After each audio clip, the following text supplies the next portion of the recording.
Looking at the lady, the judge said that for wastefulness, for not caring for the lands, for embezzling taxes, she was sentenced to death. There was nothing shameful in the numerous charges that were brought, but she did not understand where she was wasting her oval. She was furious because the judge didn't even understand what sin was. She looked at him intently, but he looked away from her. She understood that she had been sentenced unfairly. In fact, the entire aristocratic world knew that her family lived extremely modestly. Whether it was a fashionable dress jewelry or silk ornaments brought from her east, she was never interested in such things. Whenever she attended a ball, she would hear whispers behind her back about how she knew nothing about style. They always put civilians first. The judge looked at the girl intently and said that they would give her one last chance to repent. She understood perfectly well that all her relatives would have their heads cut off, and even if she lived, nothing would change. The young lady could not bear it any longer and burst into bitter tears. She wondered if she should live. She knew that even though she would die because of the emperor's unreasonable anger, he was pleased when he looked at her. She looked intently at the emperor, who did not take his eyes off her, but the young lady couldn't resist and laughed right in his face. A moment later, she looked at him with cold fury and insulted him with angry words. Sometime later, the young lady opened her beautiful eyes again. She sighed heavily as she was a little confused, knowing that she had died earlier. A moment later, she was startled as the nanny burst into the room and called her name. The young lady looked at her nanny in surprise, as she did not expect to see. She knew that her nanny had died along with her husband due to a malfunction of the carriage. She was confused and didn't understand what was happening, so she wondered if she had gone to heaven. Madame looked at the lady with a smile and said that she seemed to be very excited because it was her birthday today. The young lady froze for a moment, not understanding what was happening. The madam told the young lady with a smile that she had prepared a lot of firewood so that she would not be cold at night. The lady asked in surprise and alarm if the butler was also there. Madame said that it had been a long time since he had gone on his honeymoon. The lady was surprised, for she knew that years had passed since the butler had married. She was puzzled and wondered if he had married again after he went to heaven. She sighed heavily as she assumed that he was a womanizing man after all. Madame slowly made the bed and told us everything. The young lady in turn could not stand the lightning speed and hugged the nanny tightly because she missed her very much. The madam smiled and told the young lady that she had become more carefree.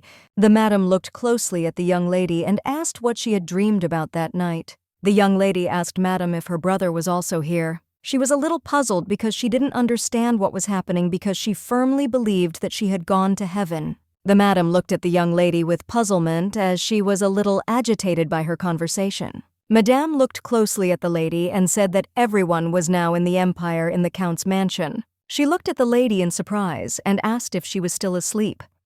The young lady was puzzled by her words. She was surprised because she saw with her own eyes how her house burned down. With lightning speed, she turned around and looked intently at her room. She quickly asked the nanny how old she was turning today. The nanny smiled and said that she was turning 12 today. The young lady was in shock, wondering if she had gone back in time. With lightning speed, she rushed to the exit. Madame was alarmed because she did not understand the behavior of the young lady. She ran like lightning to her brother's small bedroom. Lariat really hoped that her brother would sleep quietly in the room. She screamed and asked him to open the door. Luhan walked out of the room and looked at his sister in surprise, as he was still sleepy. He didn't understand what had happened and asked her if she had had a nightmare. With the speed of lightning, the young lady threw herself tightly into her brother's arms. With tears in her eyes, she wished him good morning. Luhan looked at his sister with a smile and congratulated her on her birthday. The nanny looked at the inflatable lady in surprise and asked when she learned to put on a dress on her own. Lariat in turn smiled and said that she was already an adult. She looked at her nanny with a smile on her face, as she did everything on her own. The madam smiled and told the young lady that she was now grown up and could manage without her. Lariat rushed to the nanny with lightning speed and asked her to hug her. Madame asked the lady with a smile if she could help her with the rest of the preparations, since she was wearing a dress. The madam smiled and said something to the young lady, something she herself had recently said, that she was already an adult. Lariat smiled and told her nanny that she needed to wash her face. The nanny smiled and said that she would do it because it was her birthday today. They chatted for a while because Madame wanted to know what kind of hairstyle the young lady wanted. When she was 15, Madame returned to her hometown, and the following year she died, and unfortunately they had little time to be together. Lariat told the nanny that she had to promise to come to her house every day. The madam smiled and told the young lady that by that time she would already be married and living somewhere else. Lariat, on the other hand, was focused on survival and had no desire to think about marriage. Unfortunately, she was not knowledgeable about politics and did not know what position her father occupied among the nobility. She didn't know what kind of relationship they had with the emperor who destroyed their family. But she understood perfectly well that now she would definitely find out the truth. She had to appear before the crazy emperor. She was furious because she didn't understand what her father had already done. She understood that since things had turned out this way, she would certainly replace her own. The young lady sat quietly and thought over all the information about the emperor. She knew perfectly well that he was the worst emperor in the history of the empire. The young ladies sat quietly sipping tea and talking about the prince. Lariat looked at her friend in surprise as she had not heard anything about the prince. The lady smiled and said she was talking about Prince Rupert. The lady looked at everyone present with a radiant smile and said that she had seen the prince and he was very handsome. They said he was 15 years old and incredibly handsome. Lariat knew he was several years older than her. She sighed heavily as she didn't care about him at all. The young lady said that there were terrible rumors about the young prince. Everyone looked sharply at Lariat as they saw that she was flying in the clouds and assumed that she was not interested in their conversation. At that moment, the young lady knew madness. So unfortunately, she was deprived of life by their handsome prince. The young lady sighed heavily and asked the nanny how old the prince was. The nanny looked at her in bewilderment. Lariat said that Rupert Edgar Rasfe Valerium, the only son of the emperor. She looked at the lady in surprise and asked if she really meant her only daughter, the princess. Lariat looked at the nanny in surprise as she did not expect this. She froze in shock because she didn't understand what was happening at all. She mentally imagined the prince in women's clothing. Madame smiled and said that the princess turned 13 this year.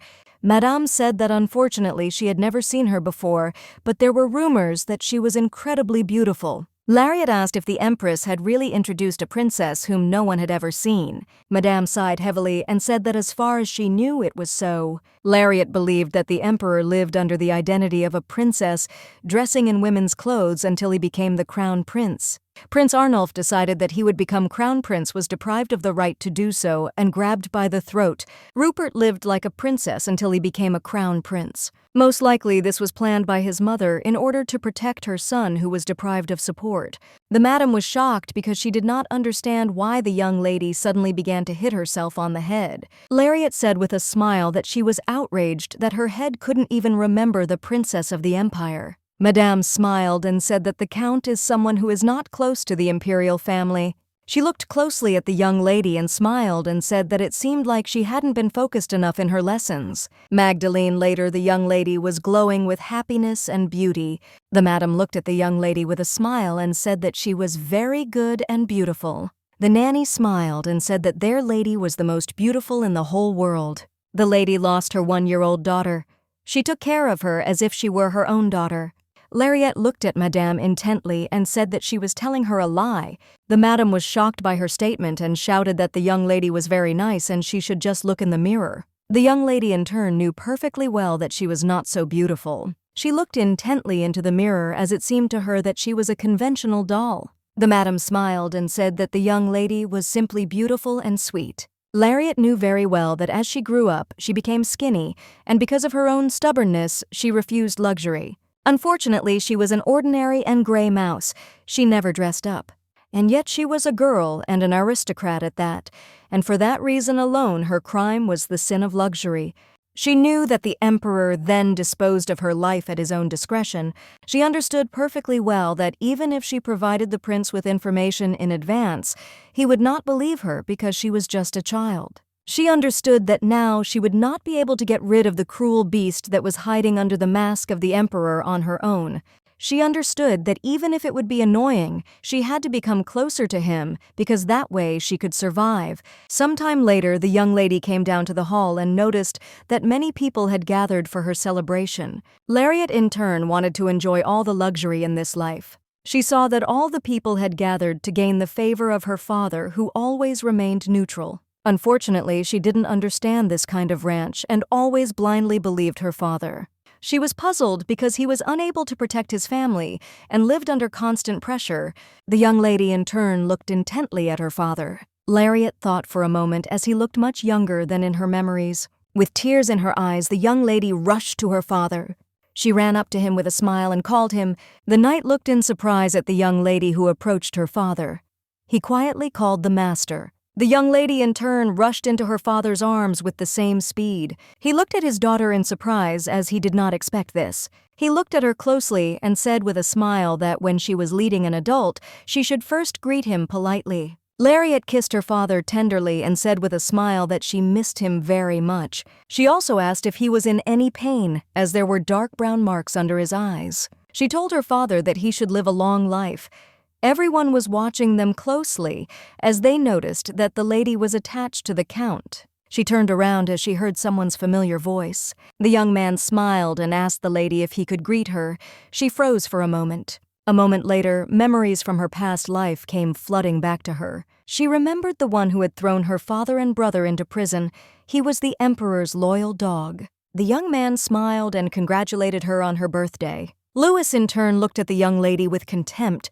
She knew that even then everything was obvious. He looked at the young lady with a joyful smile and introduced himself, saying that his name was Louis Baden. She was furious because she knew he was a mean person, but she still thanked him with a smile on her face. He looked at her in surprise and asked how she knew he was a knight. She knew he was smart, and the first time they met he didn't even have a ball. She smiled and said he looked really cool like a knight. Louis looked at the young lady with a smile and said that she was very sweet and beautiful. She smiled and said she knew it. The young lady was taken aback and looked at her father intently as she thought he would scold her for her bad manners. But the Count in turn only looked intently at his daughter with a radiant smile. Now she understood the power of the kiss. A moment later, she told her father that she was a little hungry. Louis looked at the young lady with a smile and asked if he could join her. The young lady in turn said that she did not want this. She knew that it was he who brought her to death. Lariat said that she wanted to eat only with her father and asked him to understand her correctly. The Count asked his daughter if she didn't like the young man. Lariat told her father that she didn't think he was a very good person. The Count was pure and sincere and never took sides and remained neutral, but unfortunately he was broken. The Count looked intently at his daughter and called her. He slowly lowered her to the ground and said that today was her birthday, so she should have fun with her friends. The Count said that they could have lunch together tomorrow. She was upset but still agreed. Sometime later, the young lady came to her friends. Lariat smiled and told her friend that they hadn't seen each other for a long time. Richie smiled and said that it had been a long time since they last saw each other. Lariat looked closely at her innocent friend. She remembered her father, who looked at her with contempt and malice and ordered her to get out. But the young lady had no choice but to reach out to him with pleas for help. The man was furious. He pushed the lady away and shouted at her not to come near his daughter. But still the young lady asked for help with tears in her eyes. She shouted to the Marquis that he was an old friend of her father. She begged him for salvation. With tears in her eyes and on her knees, she begged to save her father. The Marquis in turn turned away from the young lady and said with cold fury that she was just a stupid girl. Richie looked at her friend in surprise and asked if something had happened. She told her friend that she was acting strange today. Lariat. In this life, she did not intend to love her friend as much as in the past. She wished everyone with a smile, bon appetit. In front of her now were her old friends Richie, Mary, and Sasha. She knew that they could put in a good word with the Emperor in favor of her father, and if she had been more careful, her opinion would have been taken into account. They all hated her and treated her with hostility. The young lady looked intently at the plain-looking girl who was sitting quietly in the corner. Lariat kept her gaze fixed on her as it was the first time she had seen her. The young lady looked at the birthday girl with puzzlement. Lariat asked for forgiveness, as it was the first time she saw the young lady. She smiled and timidly asked her name. The young lady trembled and said that her name was not worth my lady's attention. She also asked the young lady not to speak so formally to her. For a moment there was dead silence at the table. Marian asked mockingly where the foul smell came from. Marian mockingly asked how a commoner dared to sit down at the same table with a noble lady on her birthday. Lariat knew that her words were very arrogant. Unfortunately, she had also been trained to be like that. The people of the county were the most saddened by the execution of their father. They were the ones who opposed it, and then they too were killed in a cruel way. She knew that all the commoners were lazy, and thought that they were no different from livestock. But this was not true. She looked closely at the young lady and nodded at her with a soft smile. Lariat looked at her friend and called her. Marian smiled and told the young lady that she was listening to her. Lariat, covering her nose, asked her friend if she had forgotten to take a bath today, which is why she had only used perfume. The young lady froze in shock as she didn't expect to hear anything like that. Lariat said that it seemed like the lady smelled strongly of sweat, which is why she sprayed so much perfume. Lariat sighed heavily and said that the smell of sweat was so toxic that she really could not stand it. Everyone present was shocked by what was happening. Lariat, looking away from them, said that unfortunately she had a very weak stomach. The young lady was shocked and screamed that the smell was not coming from her. Lariat looked at the girl closely and said that it was not so, and the smell was definitely coming from the lady's side. Lariat sighed heavily and said, "This scent is terrible." The young lady was very angry and could not utter a word. She shouted to the lady with lightning speed that it was very rude. Lariat asked for forgiveness for her rudeness, but she could not bear it any longer. The young lady in turn left their table with lightning speed. Lariat smiled a radiant smile and said that it seemed like her nausea had passed. She looked closely at everyone present and said with a smile that they could have eaten already. She smiled and said that she was very hungry. A moment later, she turned her gaze to the lady and noticed that she was about to cry. Lariat asked the lady what her name was, and with lightning speed, the young lady said her name was Tori Fassbender. Lariat smiled and told the young lady that she didn't mind if she spoke less formally. She thought for a moment as she had heard the girl's name before. She remembered that in her past life the emperor made her empress and on the same day killed her with his own hands. She couldn't believe that she was now with such a person because she didn't even know her face before. On the day of the royal wedding ceremony, as they rode through the streets of the empire, she merely watched from afar. Unfortunately, she was unable to see the empress's face at that time. But now the future empress was sitting right in front of her. She was puzzled because she knew that the emperor had married very early and the young lady had died at a young age. She was surprised because the girl rose from a commoner to an empress like in a fairy tale. In a past life, the maids whispered and discussed that the emperor killed the empress because she had cheated on him. Everyone said that the late empress was Arnulf's secret lover, a spy who planned the assassination attempt on the emperor. The young lady knew that they were saying very funny things, but the rumors did not fit into her head at all. The count said that the Fassbenders now run a large trading company, but no one knew about this family before.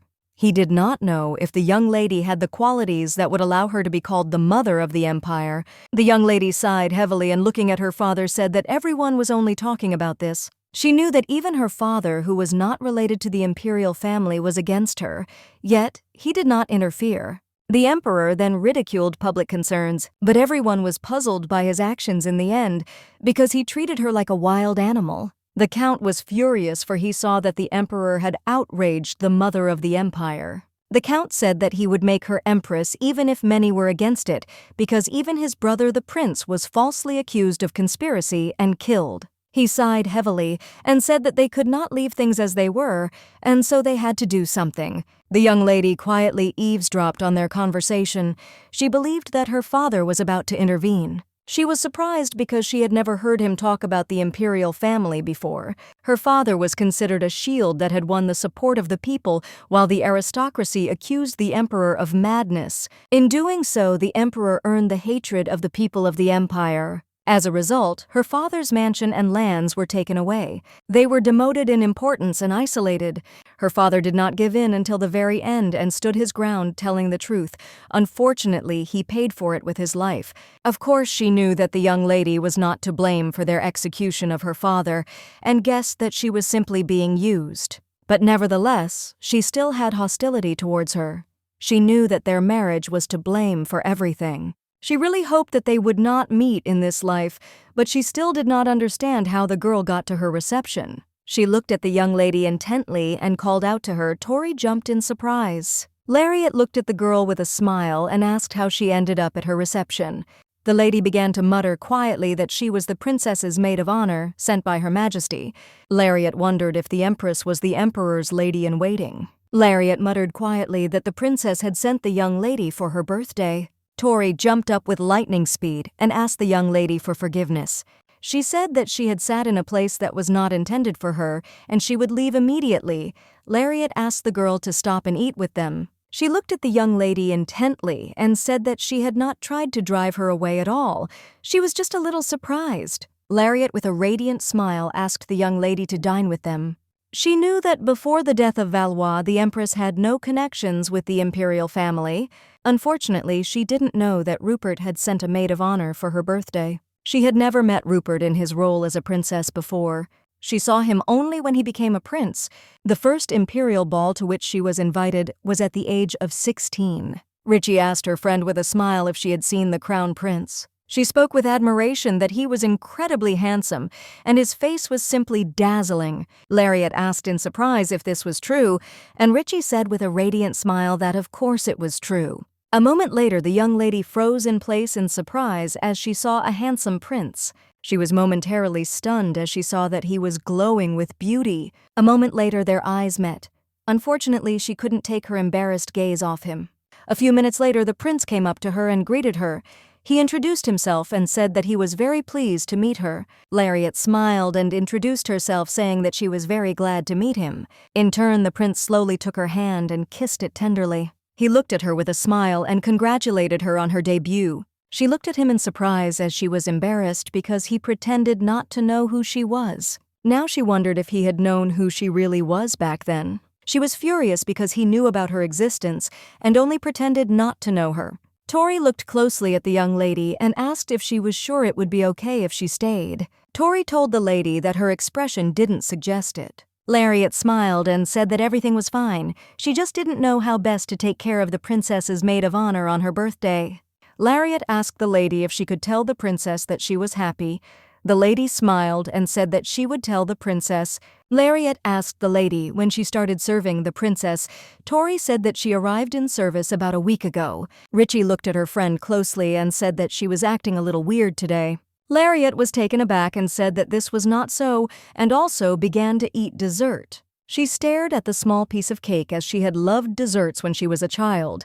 Now she couldn't stand them. Richie looked at her friend with concern and said that she seemed to be sick. Richie was puzzled by her friend's behavior since she didn't even touch her favorite food.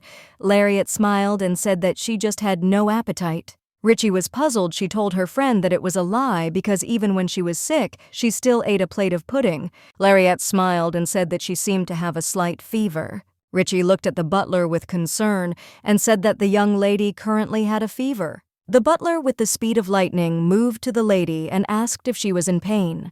Lariat sighed heavily and said that she was only in a little pain. The butler was taken aback by shock since she didn't even eat the cake. With lightning speed, he grabbed her in his arms and shouted that she was really very ill. He shouted that they would slowly call a doctor.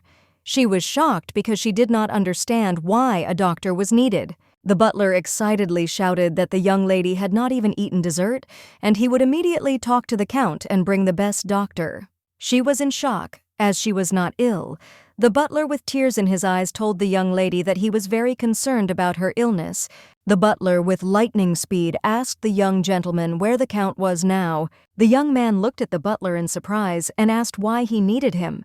The butler shouted that Milady was unwell. The butler said that she didn't even eat her favorite cake. She just looked at the dessert with a fork in her hand. The butler said with tears in his eyes that the young lady had only been scolded yesterday because she had eaten with her hands. Luhan looked at his sister sadly and asked if she was really sick. She sighed heavily as she realized that she now looked more like a pig. The butler looked at the gentleman and said that the young lady felt sick at the sight of the cake. The count shouted that they needed to call a doctor immediately. After examination, the doctor said that the young lady had no abnormalities. The count sighed heavily and said that the doctor had done a good job. She knew that this was so because he had sat over her for several hours. The count looked at his daughter with a tender smile, but a moment later he changed his face and called the knight. The knight flew into my room with the speed of lightning and asked the master if he had called him. The Count sighed heavily and told the knight that he must bring the most famous doctor because they must not find the reason for her changes. The young lady with her lightning speed called out to her father. She sighed heavily because she knew that she had really led herself astray very stupidly. The Count looked at his daughter with tears in his eyes and asked her to wait a little. He said he would definitely take her to a competent doctor, not a quack. Luhan said they could talk to Mom and find a new doctor. She looked closely at her family and said that she had been examined by a very good doctor. She sighed heavily as she saw that they were completely ignoring her words. The Count said that her mother's problem was that she was too nice to people and she took in a magic charlatan. Lariat looked closely at her father and with a soft smile said that she really wasn't sick. The Count was furious. He shouted that charlatans surrounded him. He understood that she was definitely ill. She sighed heavily and mentally asked her doctor for forgiveness because she was now a charlatan. Luhan looked closely at his sister and said that she should lie down and rest. The young lady looked at her brother intently as he was acting very funny. A moment later, she couldn't stand it any longer and suddenly shouted that she wasn't sick at all. She sighed heavily as she realized she should have just eaten the cake. She was puzzled because if she had known that they would make such a noise, she would not have left a crumb on her plate. She told her father that he had called the doctor and it was a waste of money. He looked at her in surprise and asked if she really thought the problem was money. She understood perfectly well that if her mother found out about everything she would go crazy, because as a child she had suffered from a terrible disease and was on the verge of death. Then the lady burst into bitter words and asked her daughter for forgiveness. Then her mother was by her side day and night. Bursting into tears, the madam prayed for the salvation of her child. Lariat looked at her father intently and asked him not to tell his mother about this situation. The Count looked at his daughter closely and said that he would not notify Amanda for now. The young lady felt relieved by his words. She sighed heavily as thoughts of death visited her. One hot summer day when she was 18 years old, she unfortunately went to the chopping block and died in silence. Unfortunately, circumstances overwhelmed her and she woke up with tears in her eyes. She knew that her corpse was lying in the ground and the Emperor was mocking her from afar. The young man looked at his sister excitedly and called her. He looked at her closely and told her that she didn't need to worry. She sighed heavily and closed her eyes back. He said he didn't think she had a serious illness at all. She smiled and asked if he hadn't been the one who had assured her earlier that she was incredibly ill. Luhan said that they brought a doctor from the capital and he will come to her soon, and she will get better. The young lady looked at her family with tears in her eyes. They saw her tears and were taken aback, and in a hurry they shouted to the doctor to hurry up. The young lady in turn looked intently at the doctor and asked for forgiveness. Sometime later she lay quietly in her bed pretending to be asleep. Lariat opened one eye because she wanted to check if everyone had left, but a moment later she froze in place as she saw her brother in front of her. The young lady touched her brother tenderly and said that she very much hoped that he would not avoid her in the future. He smiled, holding her hand, and said that he would never avoid her. She sighed heavily as she knew that this was not the case, and most likely it was she who was avoiding him. Lariat was well aware that it was all due to adolescence. She knew that a long time had passed since he had taken care of her. He looked at her intently and said that she had said earlier that she would love him no matter what kind of person he was. She looked at him in surprise and said that it was exactly like that. He smiled and said that he would also love her no matter what kind of person she would be. The young lady looked at her brother in surprise as she did not expect to hear anything like that. A moment later, she sat up and looked after him in surprise. Memories came flooding back to her. Looking at her younger brother, she remembered him in her past life. He also told her that she shouldn't get sick. She looked at her brother with a smile because she understood that he was still the same. The next day, the young lady looked around her room closely. She knew that her room was very nice because her grandfather personally designed it for her grandmother. It was a dear and special place for her. Her brother was born in early spring. It was a significant day for the whole family. In the summer, they often went to the capital. And autumn was her mother's favorite time. Winter was especially beautiful on the estate. She knew that this applied to all seasons as well.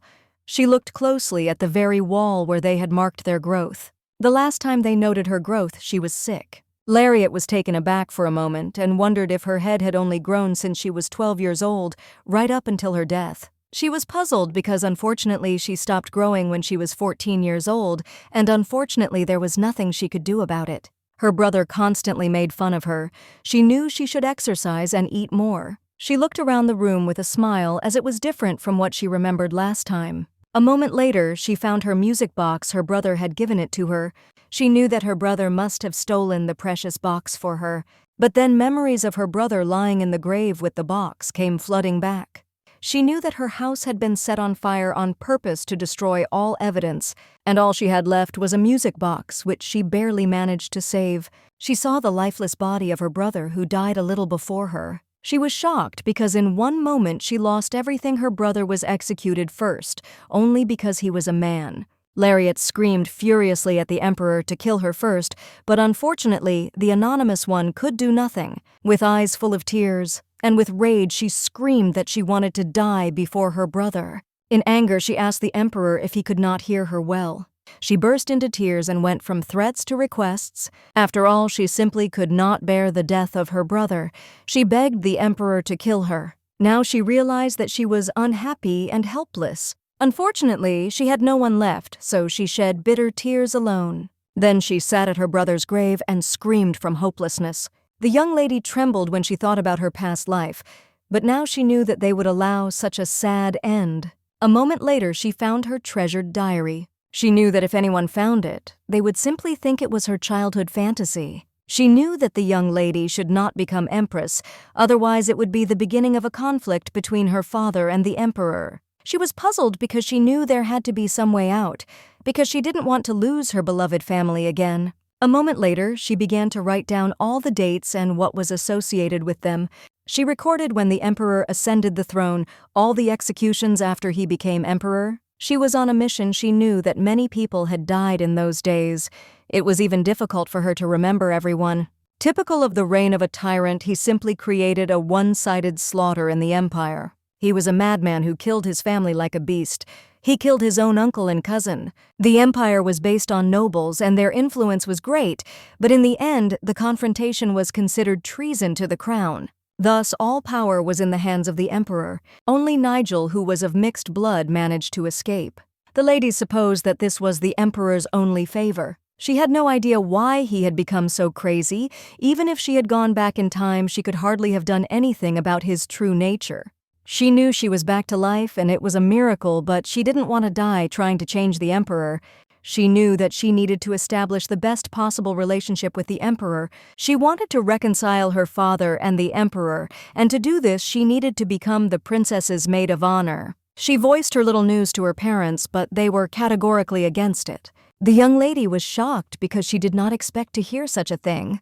The madam was furious and burning with anger as she did not want to send her daughter to his imperial palace. Amanda was furious and didn't understand why her daughter decided to go there.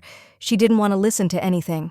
The young lady sighed heavily and told her mother that she didn't even want to listen to her. Amanda screamed at her daughter that she couldn't fly into the palace like the wind. She said Richie is Princess Nigel's maid of honor, and her remaining friends would also like to be maids of honor. Madam sighed heavily and said that she didn't like Richie from the very beginning. Lariat said that she didn't ask her to go to the princess. The madam looked sadly at her daughter and asked if she didn't like it at home. Amanda shouted to her daughter that she didn't know this world, yet the imperial palace may look magnificent and elegant, but it is very dangerous. The young lady sighed heavily as she knew that what he said to her mother was the pure truth. The lady sighed heavily and said that she could no longer continue the conversation like this, and asked her son to bring a whip. The young man sighed heavily and drooped from his mother's words. Lariat looked closely at her brother, as she knew that he had always been obedient. The count looked at his wife intently and said that their daughter was stubborn, but she did not need to be beaten for it, but Madame thought that she needed to be scolded. Lariat looked at her mother intently and asked her to calm down. She understood perfectly well that she had to somehow persuade her parents, but unfortunately she didn't know what she needed to do. She knew that as the youngest daughter of the family at her current age, it would be easy to become a maid of the imperial family. She knew she couldn't delay, so she said that l'affaire was far from the power struggle, so it was less dangerous than serving Arnulf. Looking at her mother, she said that she could study culture and etiquette because the royal family has no equal in this. She said that there were many aristocrats in the palace, and her peers would be there because she would soon have to get married, so she could start looking for a groom. The count was surprised that his daughter was talking about marriage. She said that when she grew up, she would become less popular and there would be no demand for her. Lariat. She said that there is Richie in the imperial palace and her aunt lives in the capital, so they will lend her a helping hand. The young lady was sure that after her words her mother would agree. But the madam firmly refused her daughter. The young lady knew that she had an ace up her sleeve, and with tears in her eyes, she looked at her mother. The young lady, bursting into tears, asked if she was really not even capable of this. Madame told her daughter that she would never enter the imperial palace, and therefore she must abandon this idea. The young lady, with tears in her eyes, said that she would refuse and would not go for it, and everyone breathed a sigh of relief. But the next day the young lady ran away from home and left a note for her parents. She rushed to the coachman in a hurry, carrying a heavy suitcase with her. He looked at the young lady in surprise and asked if she was an adult. She sighed heavily and said that he should go ahead. The man wondered for a moment whether nobles traveled to the capital in the same carriage. She asked irritably what he was doing since they had to go. He agreed with her, but noticed that she was somehow strange. She knew everything had gone well and hoped that her father would not discover the loss before she needed to. She knew she was very sorry she had done what she had done, and she knew that when they woke up they would be shocked. The young lady looked out the window at her home. She knew it would be nice to have a maid who could prepare the carriage. She was puzzled because her current memories were very vague and inaccurate. At that time she did not understand what was good or bad, and she also could not do anything on her own. She knew that if she really became a maid of honor, she would not have the opportunity to return home. The young lady said goodbye to her home with a gentle smile, for she was leaving to protect it. She was happy because she knew that they would certainly take care of her home and all the residents. Some time later, the young lady arrived at the scene. She looked closely at her aunt's estate, as she noticed that it looked luxurious. Her Aunt Amelia was vain and ambitious. She became the 5th mistress of the Duke, who had his eye on the imperial throne. She didn't care that her father was against it, and she didn't care what people thought either, but in the end, she and the Duke were killed by the Emperor. The lady knew that her aunt believed in fairy tales as befitted a noblewoman, but she also knew that her aunt was not a bad person. She rang the bell, but there was silence in response. She wondered if there was no one in the estate. The young lady was worried because she did not know what to do now and she needed to find a place to stay. She was grateful to the coachman, so she gave almost all her savings. She wondered if she should go to her friend, but unfortunately, she did not know where she was. She knew that her friend lived in the capital because she traveled to work and back home, but unfortunately, the young lady was not sure whether her friend still lived in the same place. She was puzzled and didn't know what to do in this situation. Lariat sighed heavily because she knew that she had not eaten anything since morning. She knew that she needed to eat and then think about what to do next. Lariat sighed heavily as she realized that moving on foot was very difficult. Now she understood perfectly well that it was all because she had previously only moved with the help of a carriage. She noticed that she was already very close, but she was puzzled because she did not know where she could eat. A moment later, she saw a community member shouting that he had only one portion of dumplings left. He shouted and asked who wanted to buy it. The man shouted that he would give her to her for half the price. The young lady looked at the man intently, and a moment later she shouted that she would buy a portion of dumplings. She shouted with a smile that he should sell her dumplings. The man laughed. She slowly placed the coin on the table as she was glad that she would finally eat for the day. After all, she had worked very hard for it, but a moment later she froze in shock on the spot as someone stole her portion of dumplings. She turned around and a moment later saw the thief asking for forgiveness. She grabbed the girl by the hand. She looked at the young lady intently and said that she should give her her breakfast. The young lady was furious as she took the first portion of dumplings. Lariat flinched when she saw the young girl's intense gaze. She looked closely at the girl and realized that he had grabbed her wrist quite hard, but she saw absolutely no reaction. With lightning speed, she let go of the young girl. She looked at her intently and asked for forgiveness while stroking her head. The young girl cowered and growled in response. Lariat was surprised and at the same time puzzled because she did not understand what was happening. She wondered why the girlfriend suddenly started to get angry. Lariat was confused and didn't understand why she was retreating because the only one who should be angry in this situation was her. A moment later, with lightning speed, she grabbed the girl by the hand. The girl in turn growled and told the lady to let her go immediately. Lariat yelled at the young girl to take her hands off her dumplings. Lariat looked closely at the young girl as she realized that she had neither money nor an escort, but she spoke skillfully like a real aristocrat. Lariat looked at the man intently and said that she was the first to pay for the portion of dumplings, and the girl did not pay, so the dumplings should go to her. Lariat looked at the girl intently and said that before she could eat anything she had to pay for it. She asked if the girl thought that everything here belonged to her. The girl looked at her in surprise and asked if they had found out she fell from the oak tree. Lariat sighed as she realized that the young girl knew nothing about the world.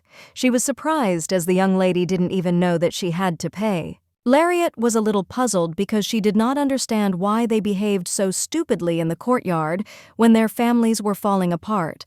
She looked closely at her companion and asked which of them had fallen from the oak tree. Lariat asked the girl if she was lost. Lariat noticed that her clothes were of terrible quality and that she had no escort. She thought that the girl looked even younger than her brother.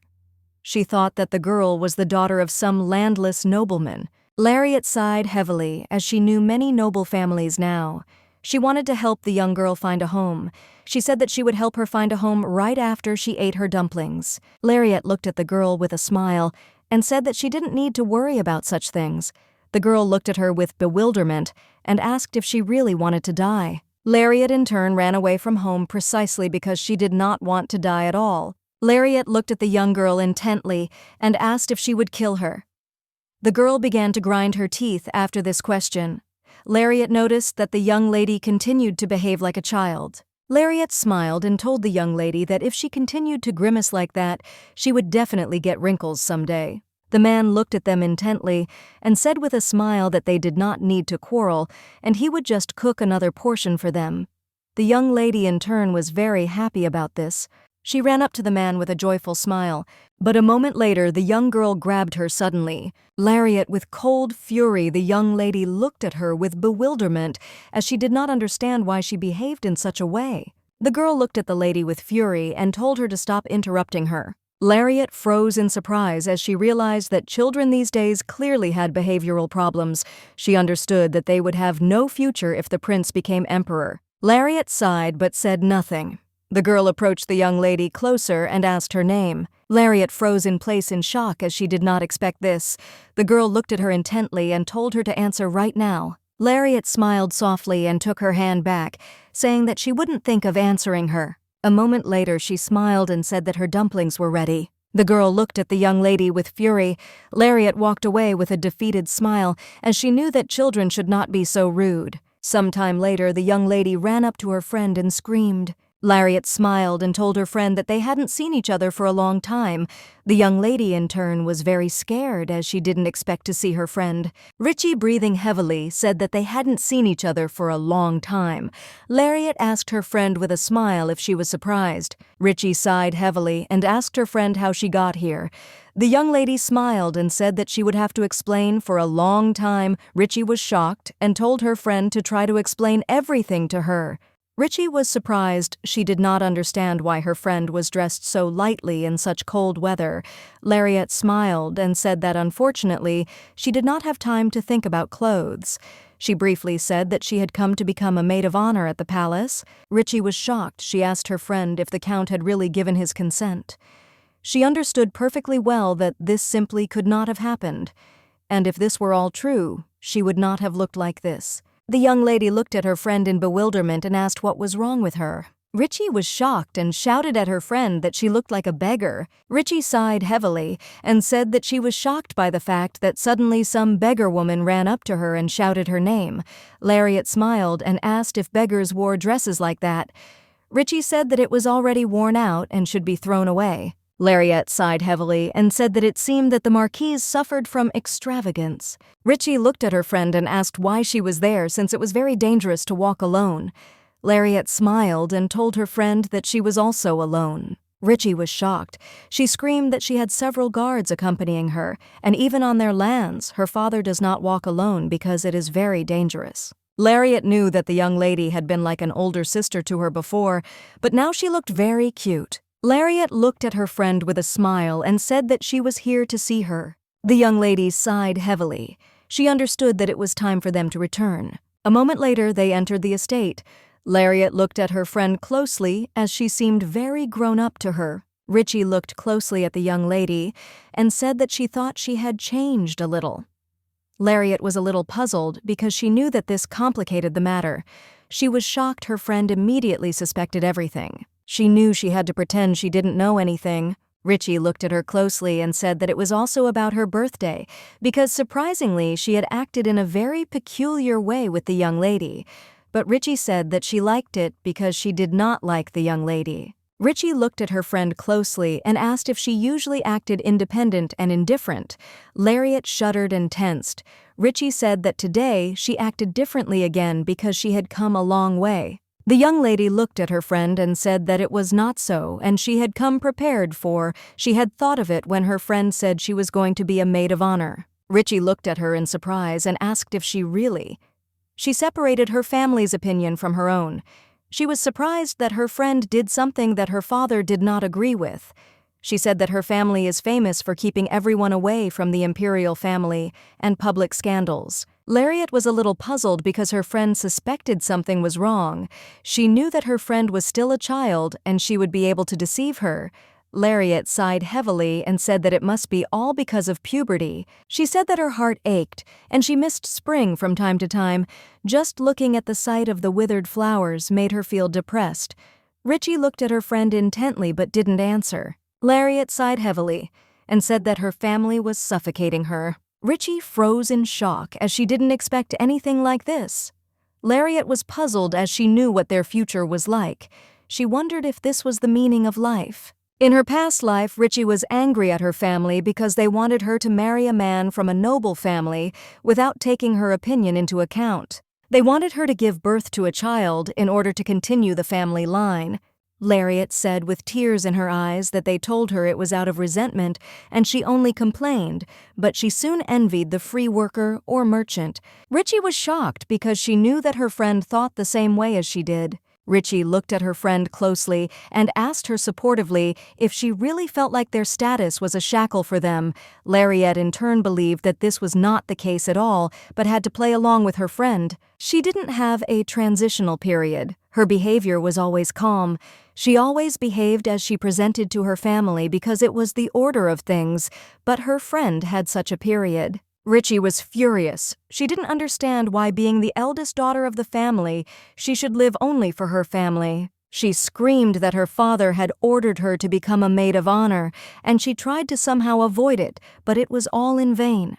Bursting into tears, she cried out that it was only a matter of political interest, and she was forced to accept the engagement to the Baron. They forced her to do this even knowing that she already had a lover. She was furious and didn't understand why she had to live like this. Lariat hugged her friend tightly, trying to somehow comfort her. Richie looked at her friend closely and asked if that was why she ran away from her family.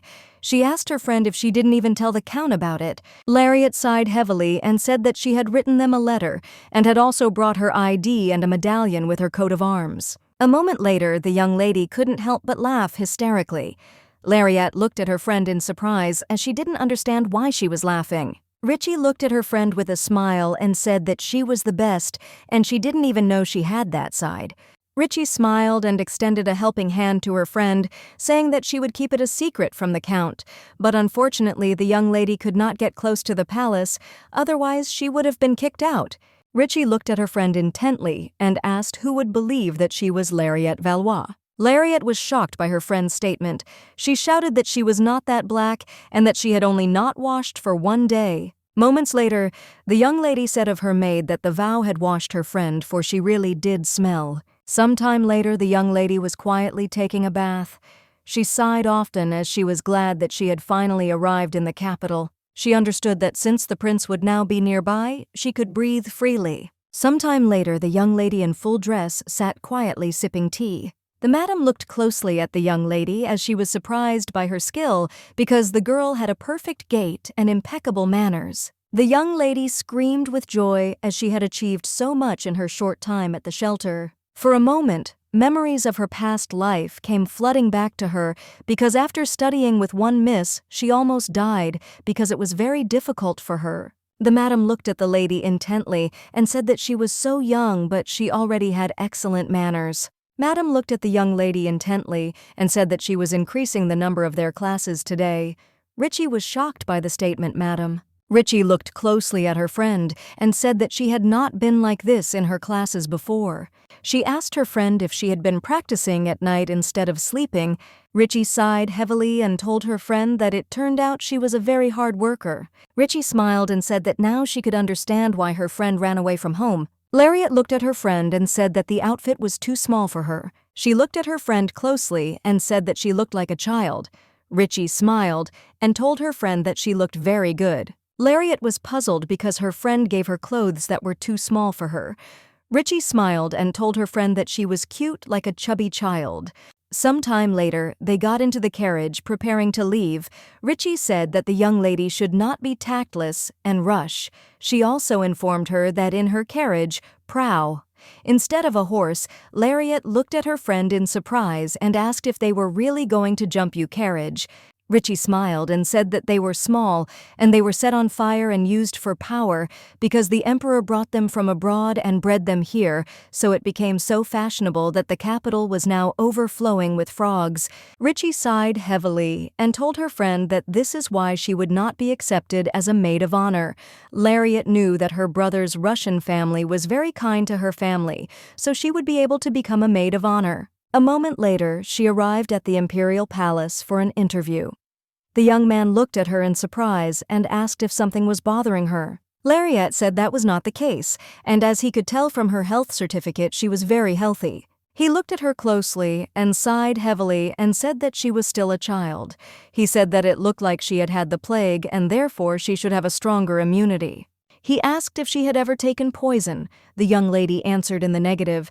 He sighed heavily and said that in that case she could not work in the kitchen. The man asked what her name was, but she would like to be. The young lady said that she would like to work as a maid. He sighed heavily and said that he could not allow the daughter of a great family to do such work.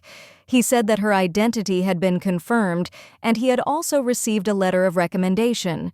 He said that although she was a qualified child, the princess already had enough young maids. The young lady said that she did not apply for the position of Princess Nigel's maid. The man said that the prince did not employ young maids. The young lady in turn said that she would like to be a maid of honor to Princess Leifert. The man froze in surprise and asked if she really wanted to be the princess's maid of honor. A moment later he said that this was very good news and then she would not need to be tested. He said that he would now show her around.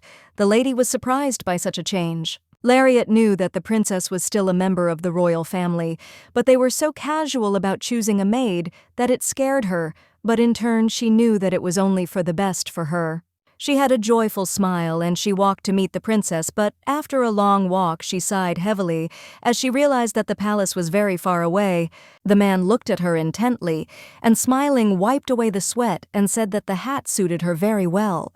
He smiled a gentle smile and said that she looked like a child. The young lady was shocked by such a statement. A moment later she froze in place when she saw that they had arrived at the palace. She was surprised as it was deserted. The man said that usually the others arrived later. He looked at her closely and said that there were things that would be difficult for her to do, so they would deal with them by noon and then they would leave later. Only a few maids would remain. The young lady sighed heavily and looked at the young man with a smile as she saw that he had a terrible temper. A moment later, she froze in place as she knew that behind the door was the princess's bedroom. She was very scared as she knew that he had killed her in her past life, but now she wanted to pull herself together as she knew that her family was alive and he had not killed her yet. Memories came flooding back to her, but she still knew that her family was alive and she could change everything. A moment later, the young man entered the room and informed the princess that it was he, and also said that he had come to the princess with a new maid of honor. The young lady froze for a moment when she saw the princess. She froze in place as she realized that she had finally achieved her goal. She realized that in life the princess was even more beautiful. Lariat was dumbfounded on the spot because she understood that now in front of her was not a girl at all. She saw before her the most cruel emperor in the history of the empire. Lariat knew that he was not a man at all, but a monster. The man smiled and said that the young lady had expressed a desire to take care of the princess. The young lady bowed deeply and said that it was a great honor for her to meet her princess. The princess looked at those present and asked what her name was. The man froze in place for a moment in surprise. Lariat sighed heavily and, trembling with fear, said that her name was Lariat Isabelle de Valois. The man looked at the princess intently and said that the young lady was the eldest daughter of the count. The princess looked at the young man with cold fury and said that she had not asked him. The man shielded the young lady with his body and told the princess that if she did not like her, she should still accept the servant. The princess looked angrily at the young man and told him to leave immediately. The man said that the young lady was a representative of the South. The princess pounced on the young lady with lightning speed. Looking into her eyes, she quietly whispered that this simply couldn't be. The princess was shocked. She screamed that the young lady was eating too many dumplings and that it would cost her a fortune to keep the young lady. The young lady was shocked as she now realized that the child she had met at the market was the emperor himself. The man looked at the princess in surprise and asked what she was talking about. The princess pointed her finger at the young lady and said that she was a dumpling thief. The young lady bowed and told the princess that she was allergic to dumplings. The princess froze in shock as she did not expect it to be pinned. The young lady said she couldn't even stand the smell of them ever since she tried them when she was little. The princess looked at her in surprise and asked if she was allergic to dumplings. Lariat smiled tenderly and said that it was exactly like that. The princess looked at her in bewilderment and asked if she had been mistaken in her judgments. The young lady said that it seemed so, since her appearance was quite ordinary and she could easily confuse her. A moment later, the princess told her assistant to leave quickly. In turn, the young princess with her lightning speed fell onto the bed. She sighed heavily and asked the young lady if she was from the south. The princess looked at the lady intently and asked if she was the daughter of the count and honorary representative of the nobility. Lariat sighed heavily and said that it was exactly so. The princess was puzzled because she did not know if the young lady was really that Valois. The princess sighed heavily and asked why someone like her would steal dumplings.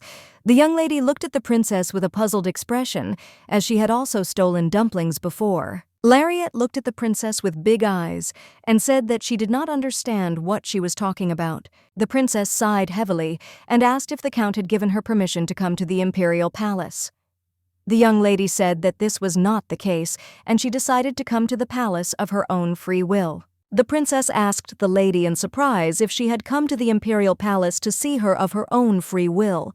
She was surprised and did not understand why the young lady had done this. Lariat smiled and said that she had heard a lot about the young princess from her father. She smiled and said that for this reason she wanted to serve the princess when she grew up. The princess, with the speed of lightning, rose up and asked in a hurry if the count was talking about her. The princess looked intently at the young lady, waiting for an answer. Lariat looked at the prince with bewilderment as she saw that he looked like a small, defenseless child. The young lady sighed heavily and said that everything was exactly like that, and her father said that the princess was very beautiful and smart beyond her years. She smiled and said that her father praised the princess for her great qualities and said that she could become a great king if she were a prince. The young lady sighed heavily as she knew that this was a pure lie. The princess in turn looked at the young lady with bewilderment. A moment later, she sank down on the bed and said that she did not remember ever meeting the count. The young lady smiled and said that just because the princess did not know her father, it did not mean that her father did not know about her. The princess smiled and said that she knew her father, but she did not suspect that he was crazy. The young lady smiled because she knew that the prince was actually right. She looked at him closely because she knew that with his small hands, he killed her entire family, and her. Lariat wanted to rush at the prince and strangle him with her own hands. She wanted to kill him here and now and thus avenge her family. A moment later, the princess screamed and the young lady shuddered as she was deeply immersed in her thoughts. She was puzzled as she did not understand why such thoughts came to her, because she knew that killing a member of the imperial family was treason, and her family could suffer again. The princess sighed heavily and told the young lady that she had heard earlier that she had helped her maid of honor. The princess told the young lady that in that case she could work here. She looked at the princess in bewilderment and asked what she meant. The princess glanced sideways at the young lady and said that this would be payment for the dumplings. She said that only then would she let her go. The young lady was furious and did not understand why the princess was staring at her, as she had no intention of forgiving her for stealing the dumplings. The young lady bowed and told the princess that she did not know what the princess was talking about, but she still decided to thank her for the opportunity. The princess in turn looked at the young lady with a grin and said that she would not stay in the palace for long. The princess looked into the distance with a smirk and told the young lady that she would boycott her. The young lady, in turn, looked at the princess with a smirk on her face but did not answer. A moment later, she entered the room where she was supposed to reside. She sighed heavily as she was very tired. She remembered the young man who had said with a smile that she would no longer need to train if she decided to serve the princess. The young lady, in her turn, looked around the room. She knew that she had now become the official maid of honor to the princess and had been given a whole spacious room, and now her father could do nothing more. With lightning speed, the young lady threw open the doors of the closet, but she in turn was immersed in her thoughts, for she knew that she now had access to the palace that only high-class servants could obtain. She understood perfectly well that she could start work without a probationary period. A moment later, she heard a knock at the door and gave permission for the man to enter. She turned around and saw a young lady. Tori entered and greeted the young lady timidly. Lariat looked closely at her new friend and said with a smile that she could call her by her first name. She smiled and said that they could sit down and talk first. Lariat looked closely at the young lady as she could see that she was very nervous. Lariat in turn wondered what kind of relationship she had with the prince. She knew that the girl had mentioned earlier that she had served the prince for less than a week, but it was entirely possible that there was a significant difference between what she had told her and what she had actually meant. After all, she knew that for a maid of honor who had been in the palace for less than a week, the prince would not turn a blind eye to mistakes. She understood perfectly well that there was nothing shameful in taking advantage of the service of a young friend. She looked at the young lady with a smile and asked if she had brought a maid of honor uniform for her. Tori smiled and said that it was true because none of those who had served Her Royal Highness before had a high social status. Tori said with a beaming smile that she was very glad that the young lady was here now. Lariat bowed and thanked the young lady with a smile for bringing her the uniform. Tori was taken aback and told the young lady that she didn't need to thank her like that. Lariat understood very well that the girl felt pressured due to the difference in status. She knew very well how the nobles looked in the eyes of merchants, workers, and local residents. Most were unhappy with the fact that they provided for the nobles, and the rest were filled with envy. From birth, honorable nobles are able to find blessings by simply being polite. People wanted very much to gain their favor. The kindness of someone who initially has no need to be generous will be regarded by them as absolute vanity. Lariat was well aware that the young lady would be of great use. She knew that it would not be difficult for her to win the young lady's trust. She knew there was no point in discussing the suitability of this careless system. Unfortunately, the world has been unfair to all people. Even she, the famous daughter of a count, a representative of one of the noblest families in the most populous empire, died an unhappy death at the whim of the emperor. Unfortunately, she could find no other way to save her life than to gain his mercy. She understood perfectly well that this was how it should be.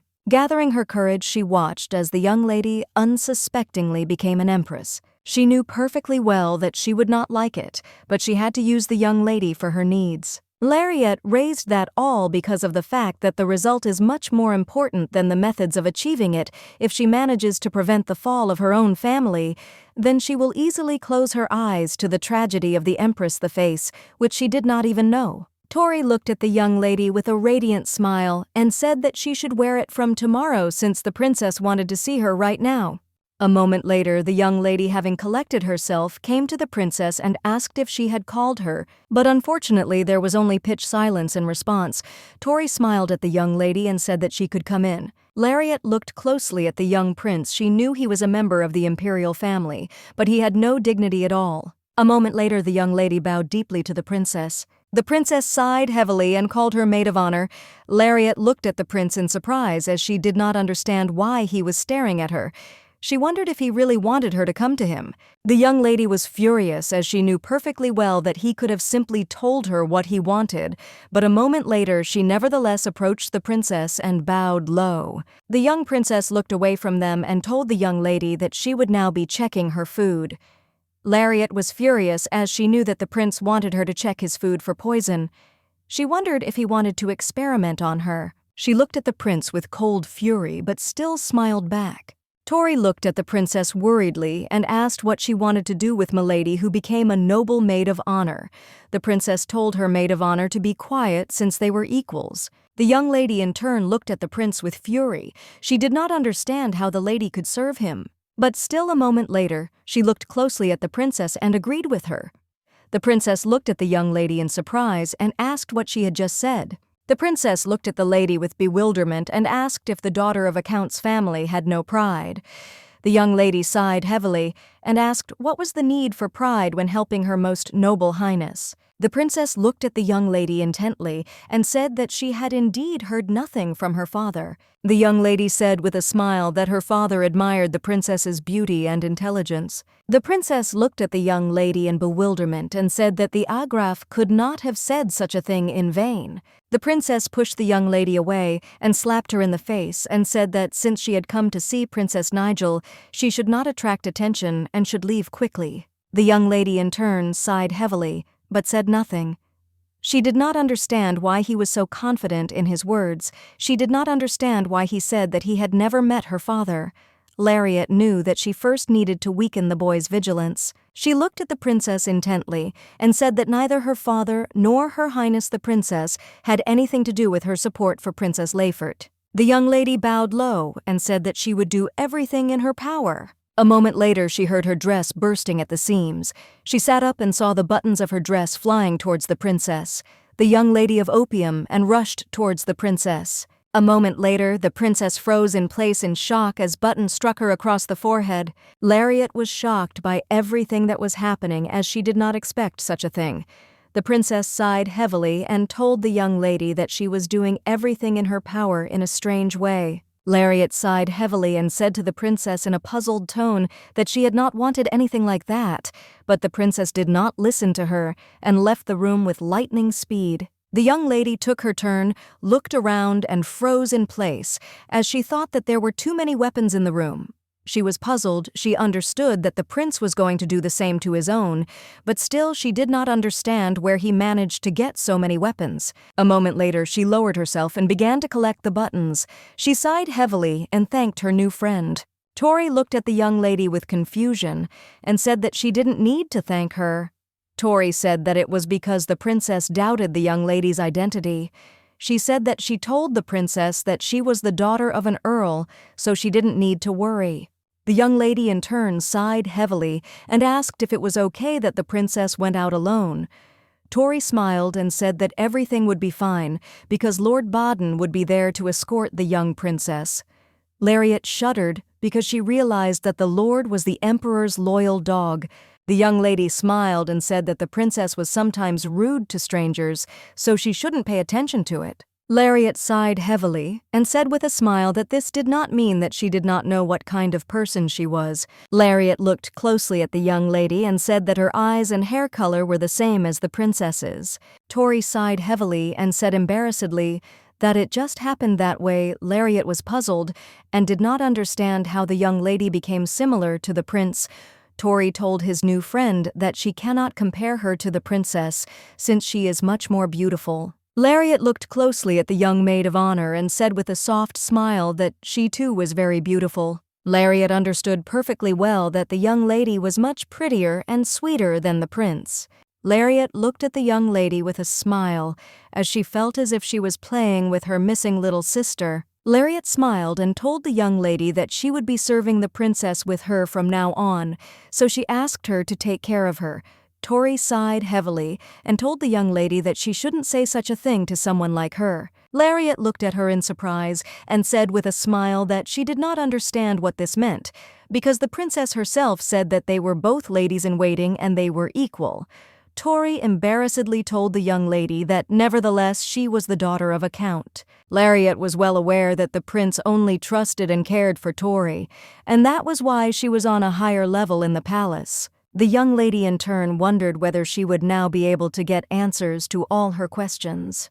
Lariat looked closely at the maid of honor and said with a smile that she had previously said that she had come to her birthday party instead of the princess. Tori was taken aback and embarrassedly said that it was so. Lariat looked closely at the young lady and said that she did not remember inviting the princess. She asked the maid of honor how she came to see her.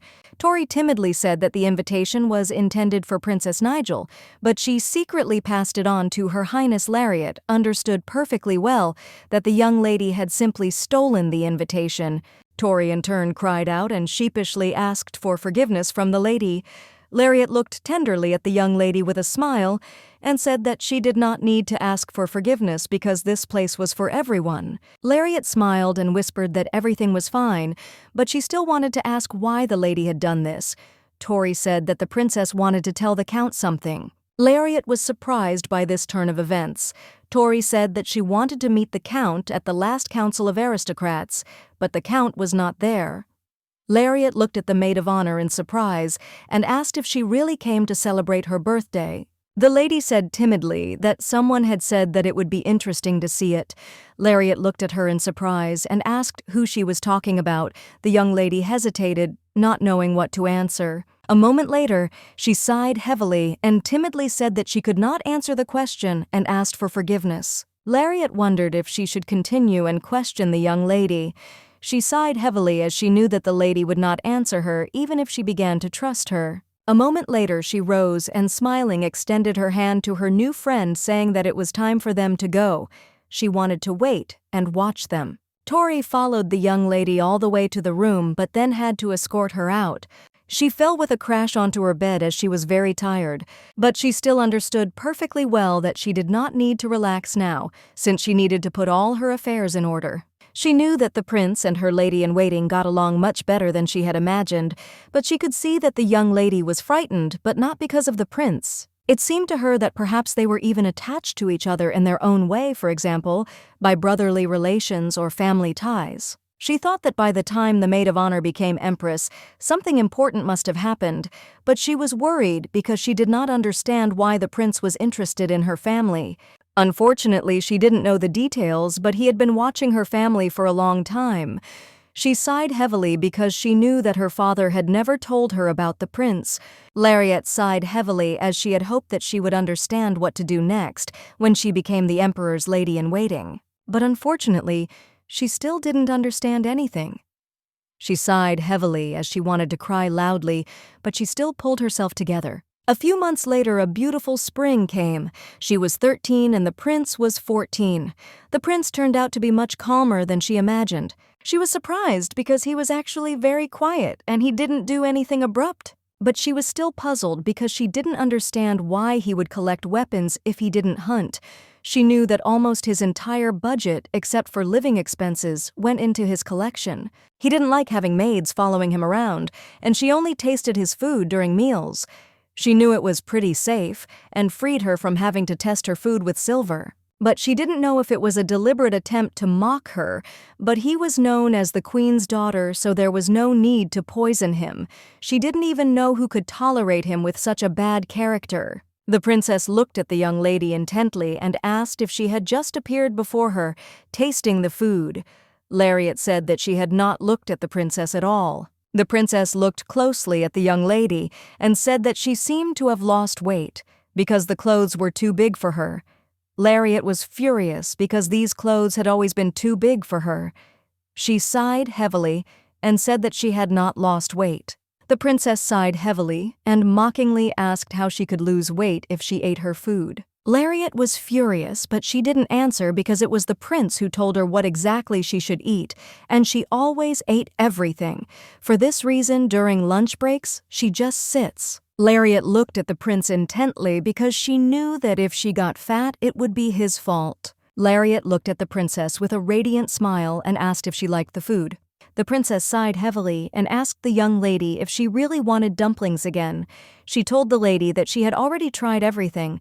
Lariat was furious because she understood that the prince was simply mocking her. But in turn, the young lady with a radiant smile said that she did not want this because she was already full of how he had an appetite, but she was eating.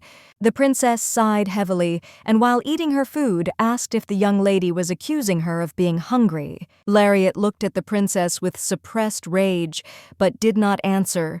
Tori looked at them with a joyful smile and said that she was very pleased to see how close they had become. Lariat looked at her friend with a smile, but in her heart she was puzzled since this did not look like a rapprochement at all. A moment later, she looked at her watch and realized she needed to bring the music teacher. A few seconds later, she bowed to the princess and said that she would go for the lord.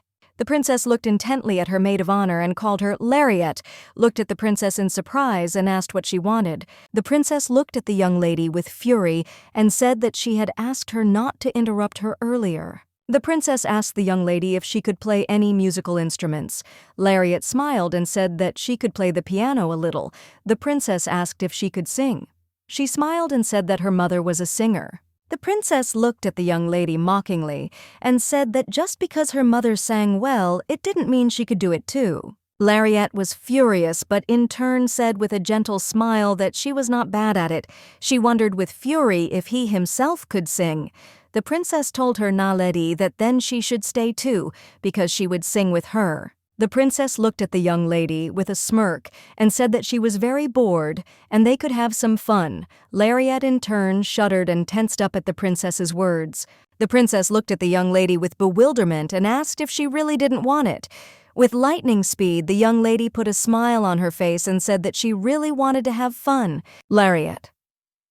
As she left, she thought that the prince was still a monster in human form. Before she could even step out the door, she greeted the lord. The music teacher looked at the young lady intently and greeted her with a smile, saying that they hadn't seen each other for a long time. He looked at the young lady with a smile and said that he had met her mother a few days ago. He sighed heavily and said that Madame was very worried about her.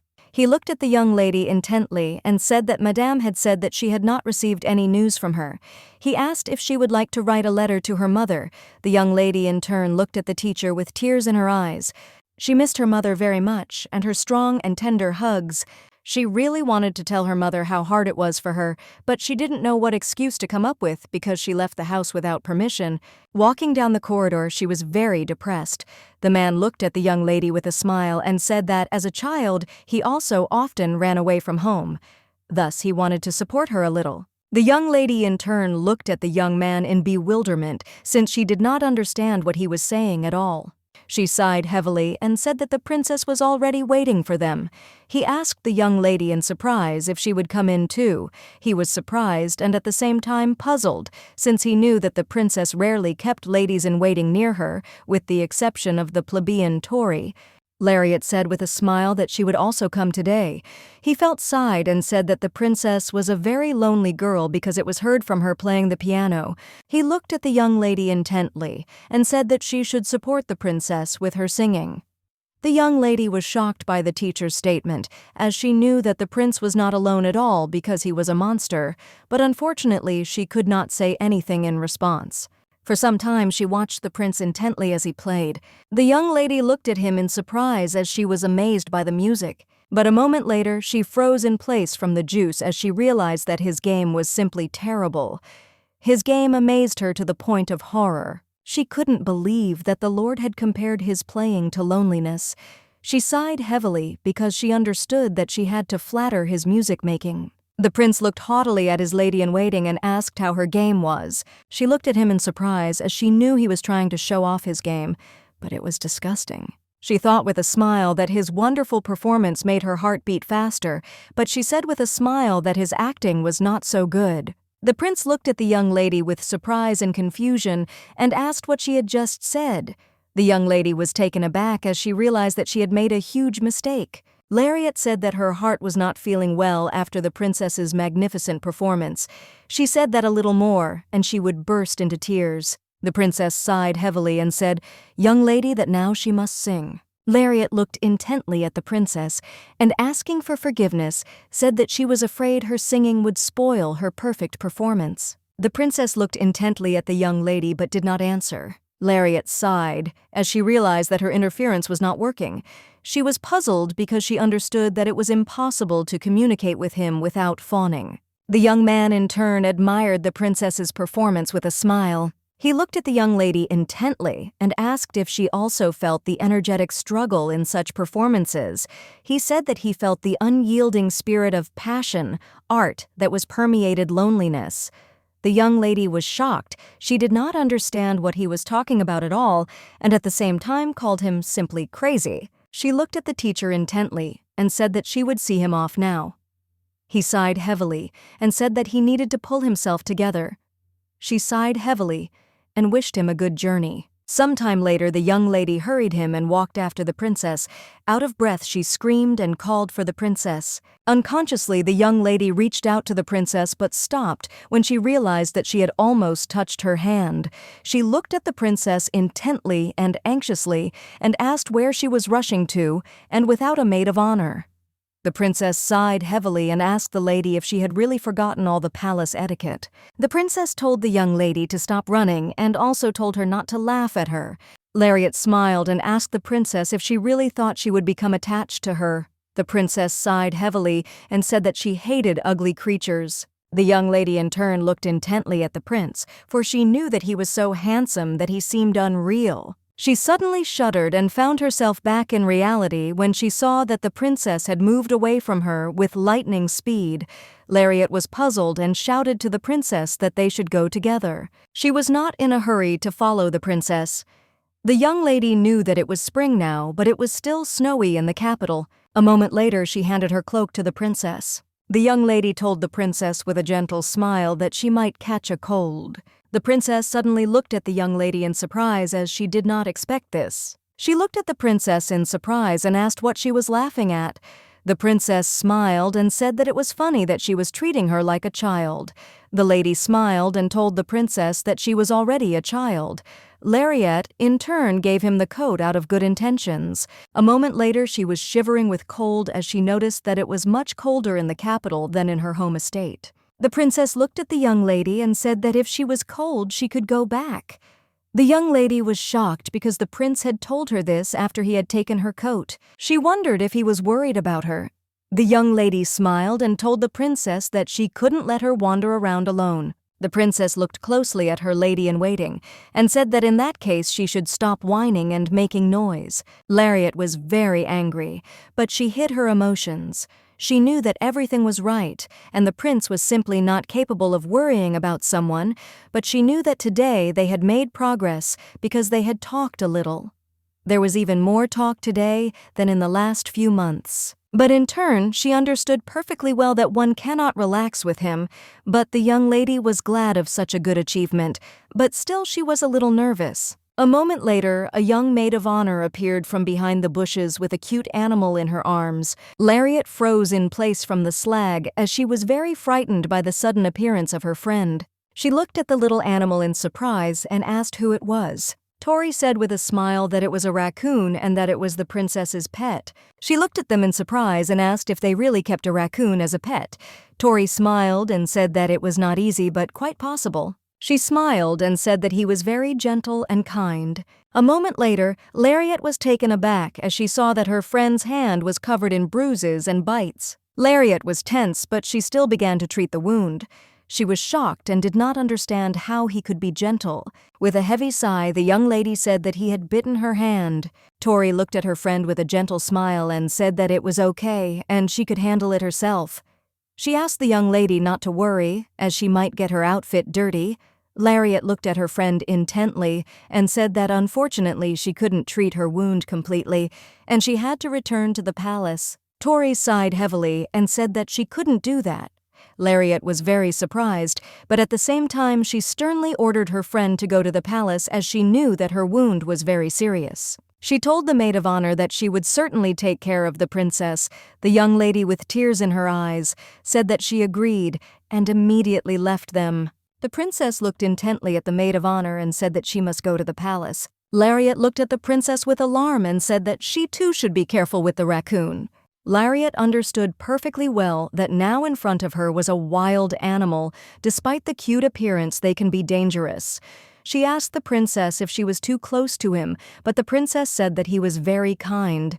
The young lady was shocked by such statements because she saw her friend's hand. The princess, hugging her pet, said that he was hers and therefore was affectionate only with her. The young lady looked at the princess intently and said that she was her maid of honor and would follow only her. The princess looked at the lady intently and said that it was not so and she was not hers. Lariat looked at the princess in surprise and asked why, since she was her maid of honor. The princess sighed heavily and said that she owned very little and she was not one of them.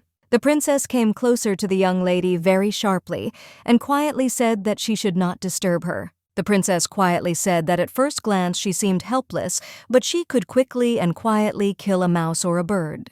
Lariat in turn was puzzled because this was not what she was afraid of at all. She was afraid that he would turn into a monster. The young lady wondered what would happen if she decided to kill him. She knew that in that case he would die easily. She understood perfectly well that he would die because he was an ordinary mortal like everyone else. But still she threw all her thoughts away and looking at the young princess said that she did not want to convince her at all. Sighing heavily, the young lady asked for forgiveness as she did not mean to offend the princess. A moment later, the princess sighed heavily and sat down near the tree. The princess looked at her maid of honor in bewilderment and asked why she didn't leave. Lariat sighed heavily and asked, puzzled, where to go if the princess was here. The princess looked away from the young lady and asked if she was really stupid or just pretending. The young lady smiled and said, neither. The princess looked at her maid of honor in surprise and asked if she was really being amused. Lariat smiled and said that this was not so. She sighed heavily because she knew that if that were the case, he would behave differently. A moment later, the young lady called the princess and said that she was asking because she felt that something was unfair. Lariat sighed heavily and asked the princess what she had done to displease her so much. She was appointed. She did not understand why the princess was so angry with her. The princess looked at the young maid of honor in surprise and asked if she really didn't know. Lariat pouted and said that she didn't know, that's why she was asking.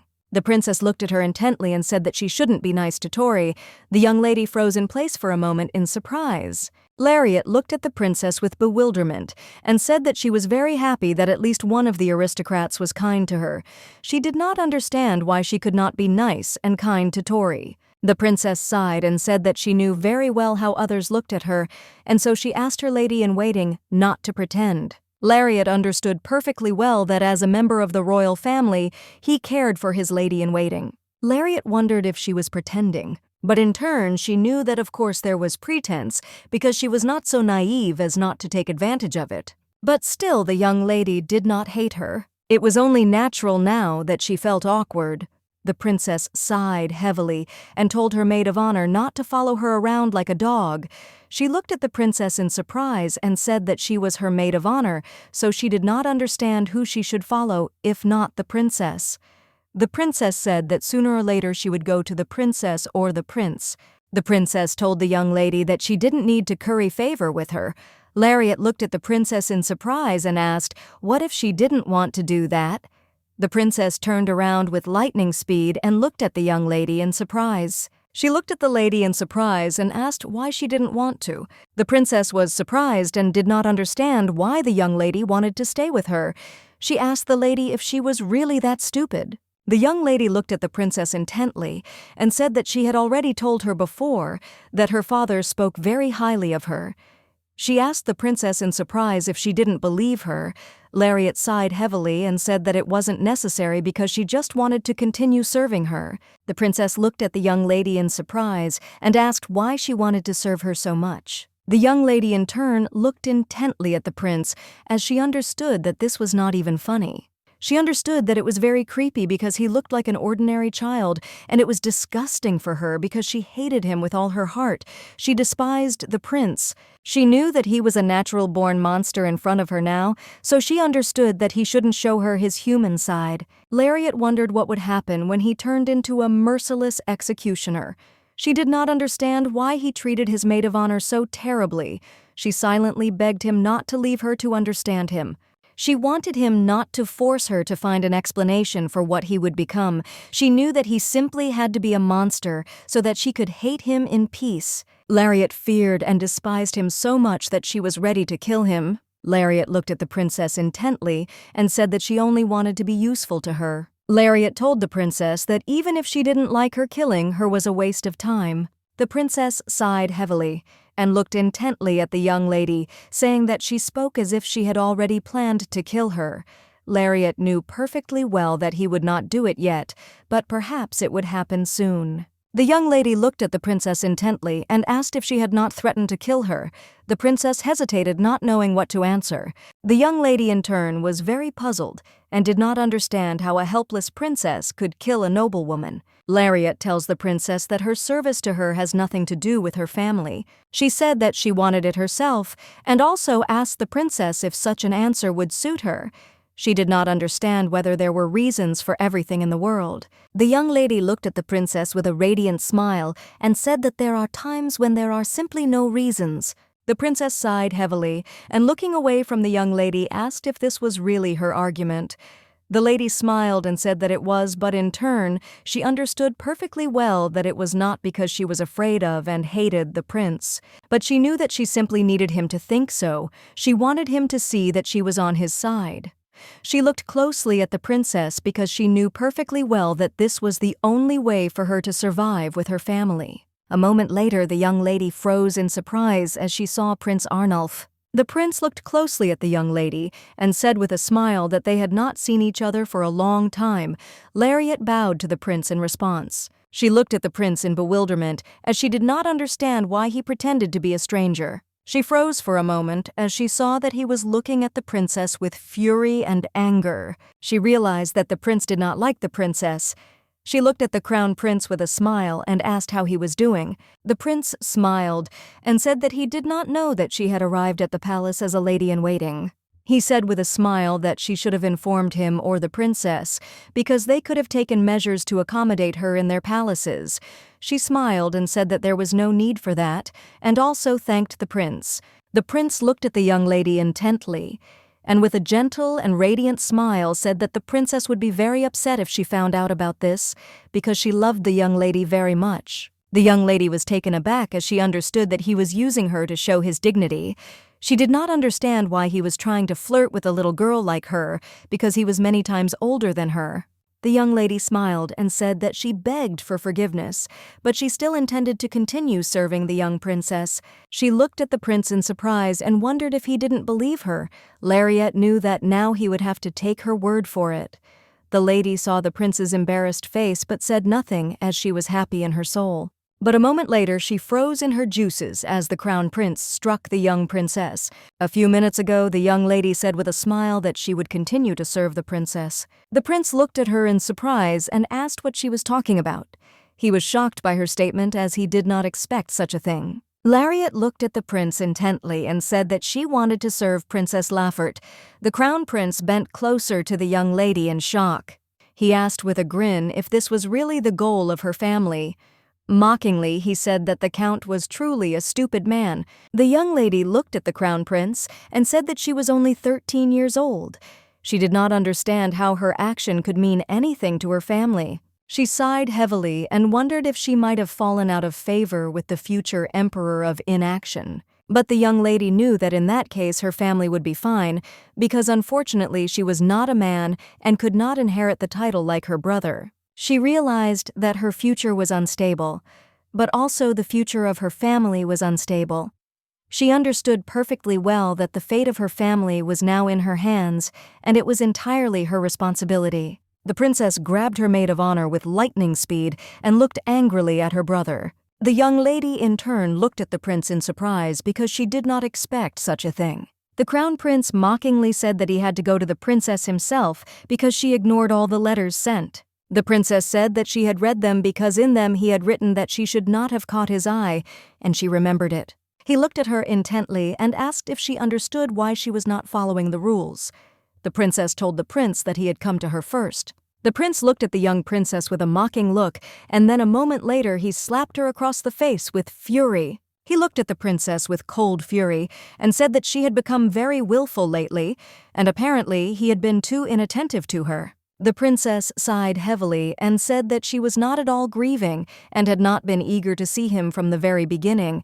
Lariat in turn was shocked by the crown prince's actions. Lariat looked at the prince intently. She was puzzled and angry at the same time. The crown prince approached the young princess closer and asked what it was that had captivated His Majesty in the end. He wondered if he had really liked the pretty face of the little girl. Lariat was shocked and could not believe that he had said this to his sister, who was many times younger than him. The prince, mocking his sister, asked if she was sure that His Majesty's blood flowed through her. He said that she should be grateful to the imperial family that they accepted someone like her.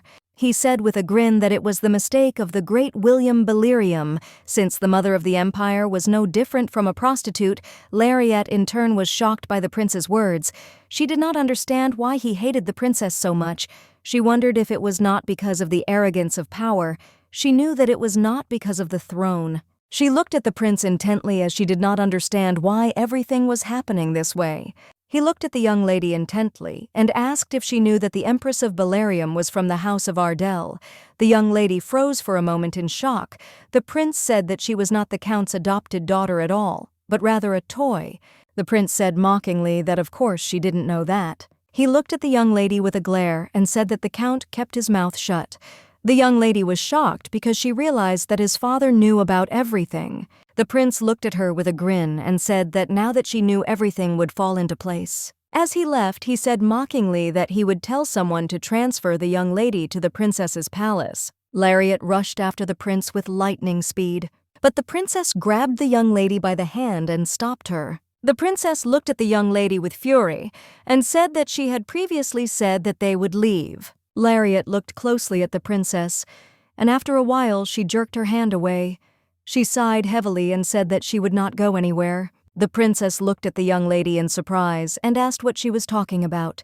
She sighed heavily and said that she wanted to tell Pence that he didn't need to do that at all. Lariat looked at the princess intently and said that she would report this to the head manager. The princess in turn froze for a moment in shock, as she did not expect such a thing. Lariat was puzzled because she saw that they were both a little injured.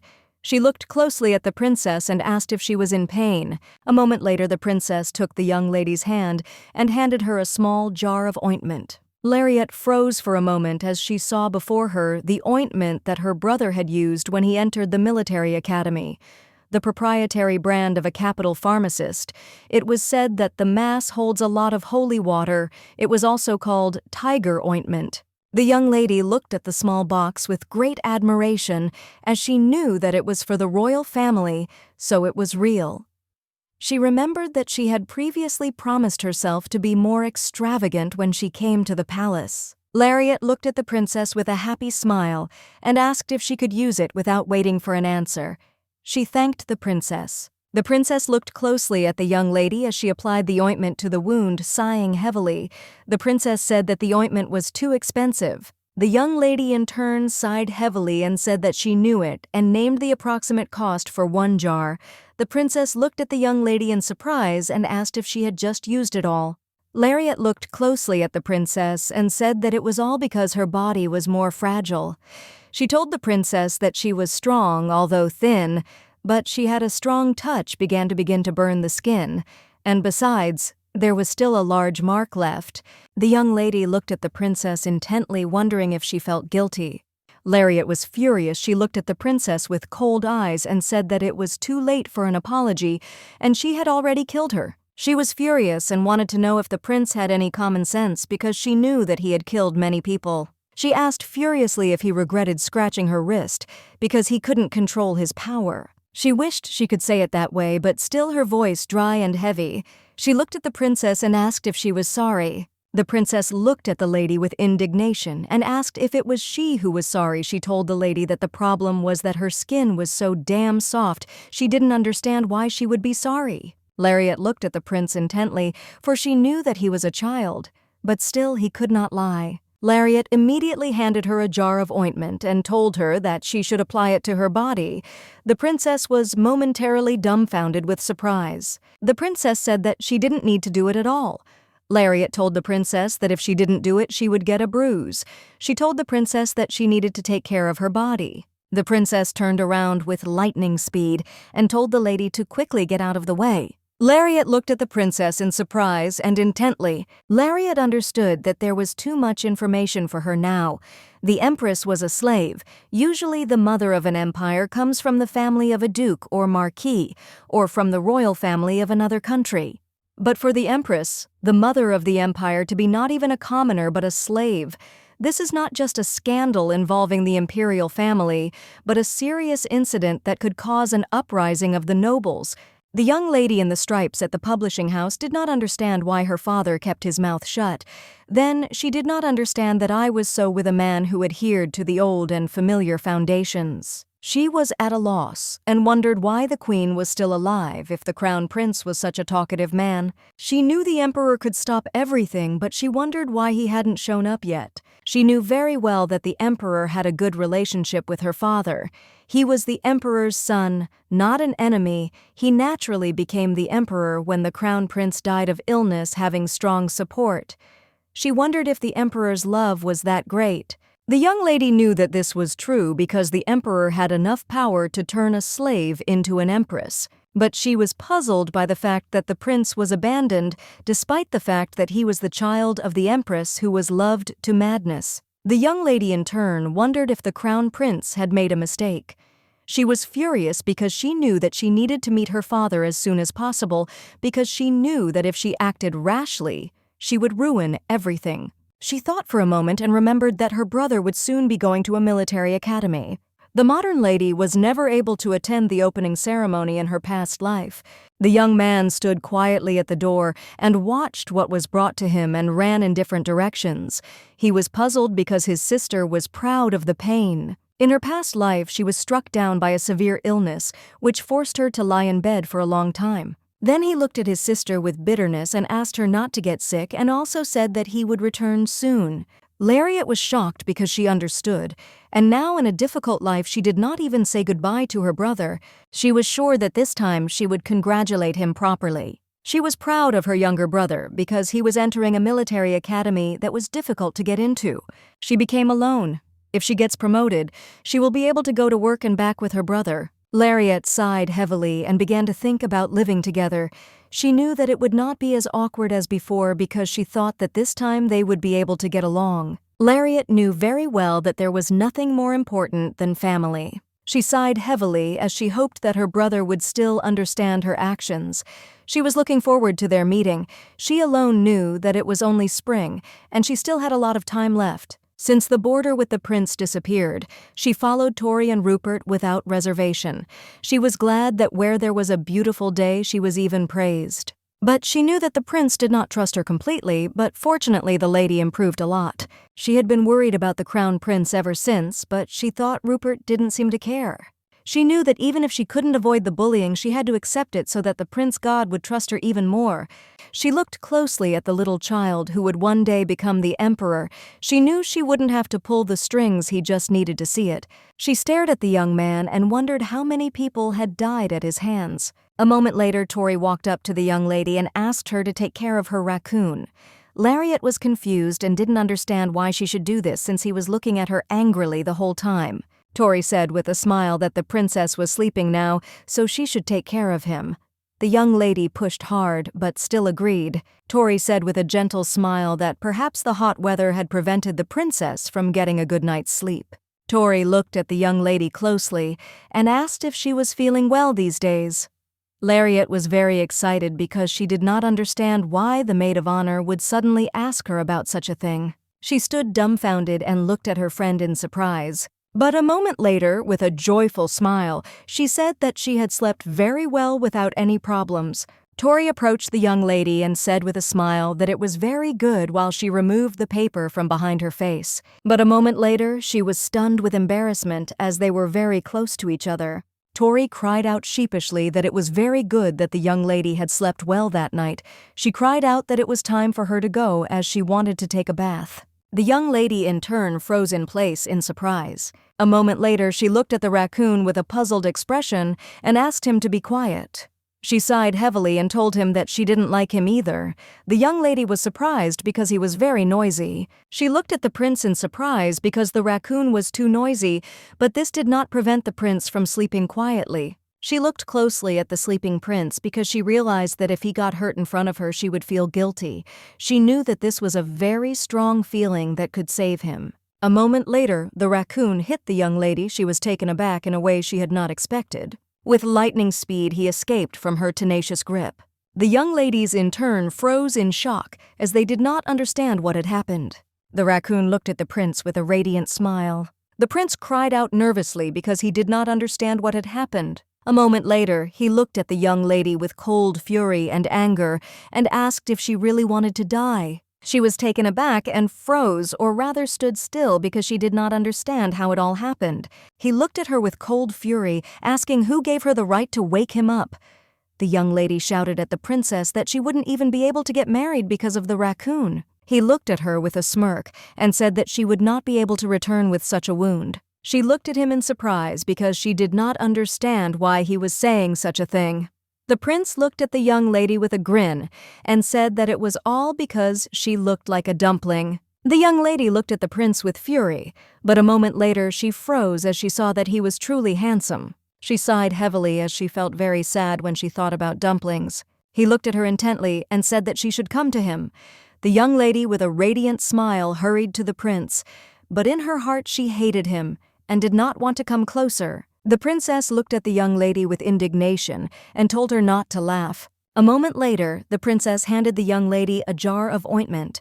She asked with a grin if she would really not hear any gratitude this time. The young lady sighed heavily and said that she was extremely grateful to the princess. The princess looked at the young lady with anger and asked if that was sarcasm on her part just now.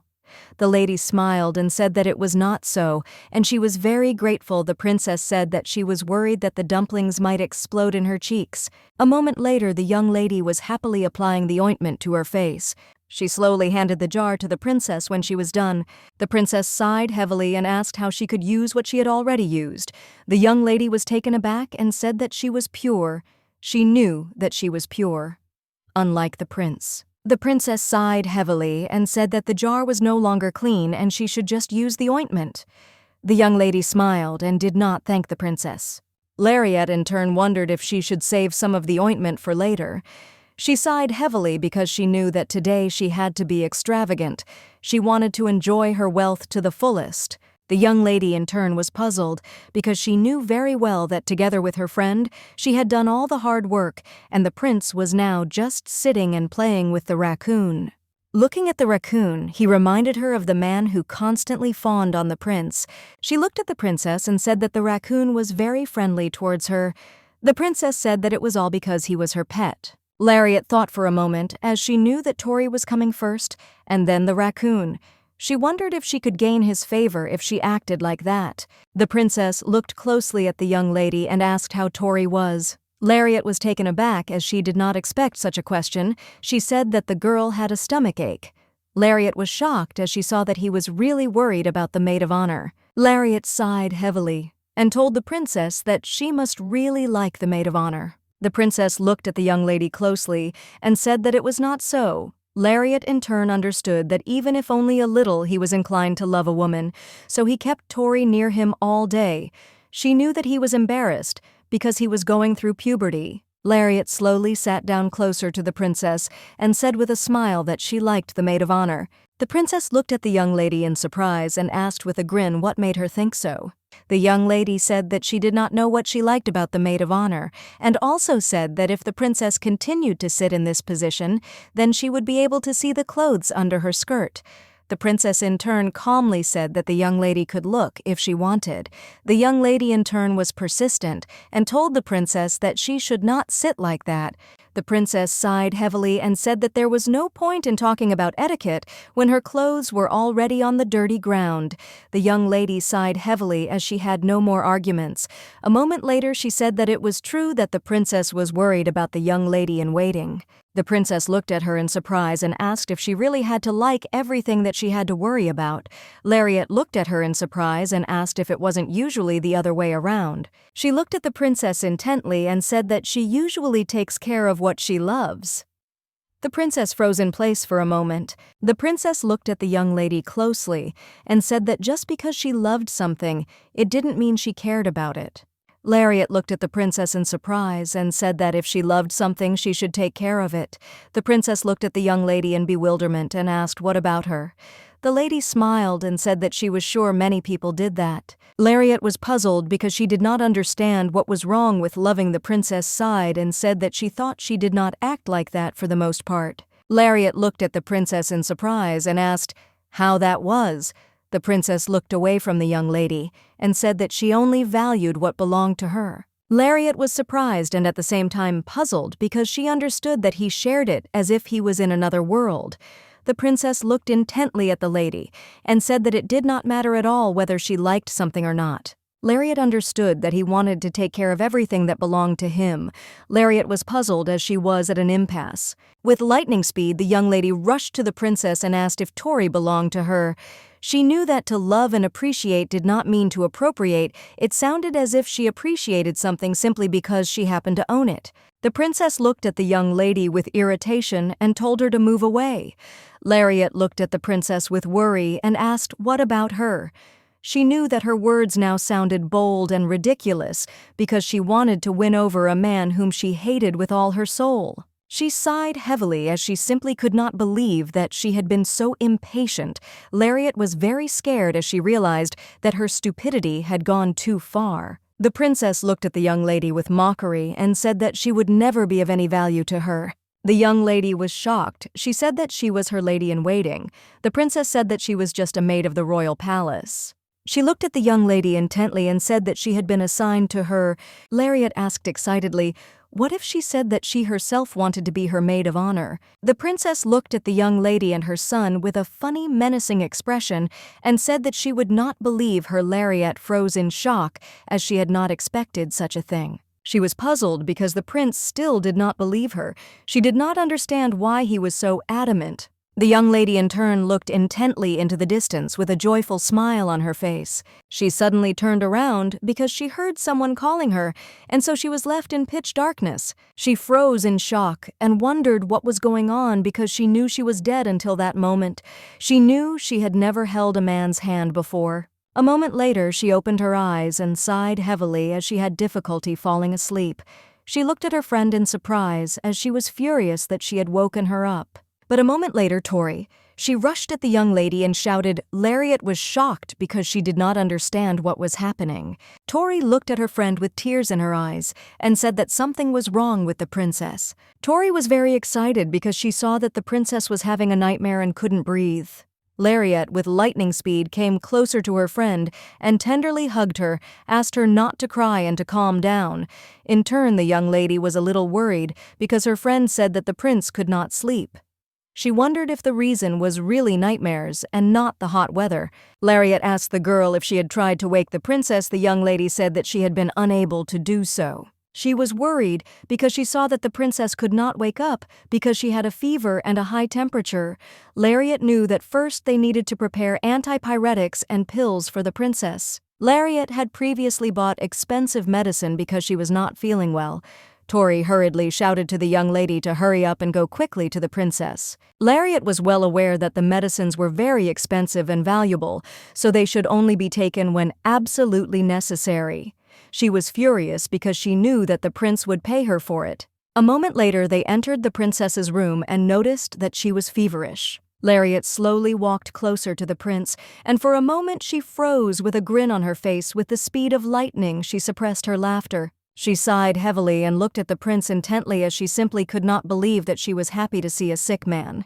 Milady slowly leaned towards the prince she was gloating, so she knew that everything happened because of him. She understood perfectly well that he was just a monster, the only culprit of everything that happened before her.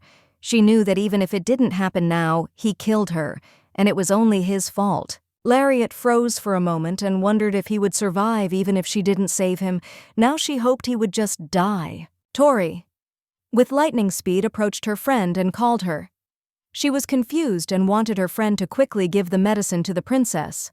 Tori, with tears in her eyes, reached out to the young lady and asked if she was okay. Lariat. She smiled a gentle smile and said that she was fine. She was just a little surprised. She asked her friend how long the princess had been in this condition. Tori sighed heavily and said that these nightmares began a long time ago. The young lady was puzzled because she knew that this was the first time she had a fever and difficulty breathing. Lariat slowly approached the prince. She felt the heat from him. After a short procedure the princess studied. They looked at her with concern and asked if she was okay, and also asked if they should call the doctor. The princess, breathing heavily, looked intently at the lady and said that they must leave quickly. Lariat looked closely at the princess and said that she had brought her some antipyretic medicine which her mother had given her, but she was sure that it would help her as well. The young lady in turn pretended to be patient and told Gavrilov that she was very sorry, but the princess turned away from her, not wanting to hear anything. A moment later, the young lady quietly told the princess that her fever was subsiding. The young lady with the speed of lightning gave the princess the medicine and asked her to swallow it, but the princess spat out the medicine. The young lady with the speed of lightning pushed the medicine back. The princess was furious but still obeyed. Lariat looked at the princess with concern and said that she did not know how serious a nightmare had to be to raise a fever and make sweat pour.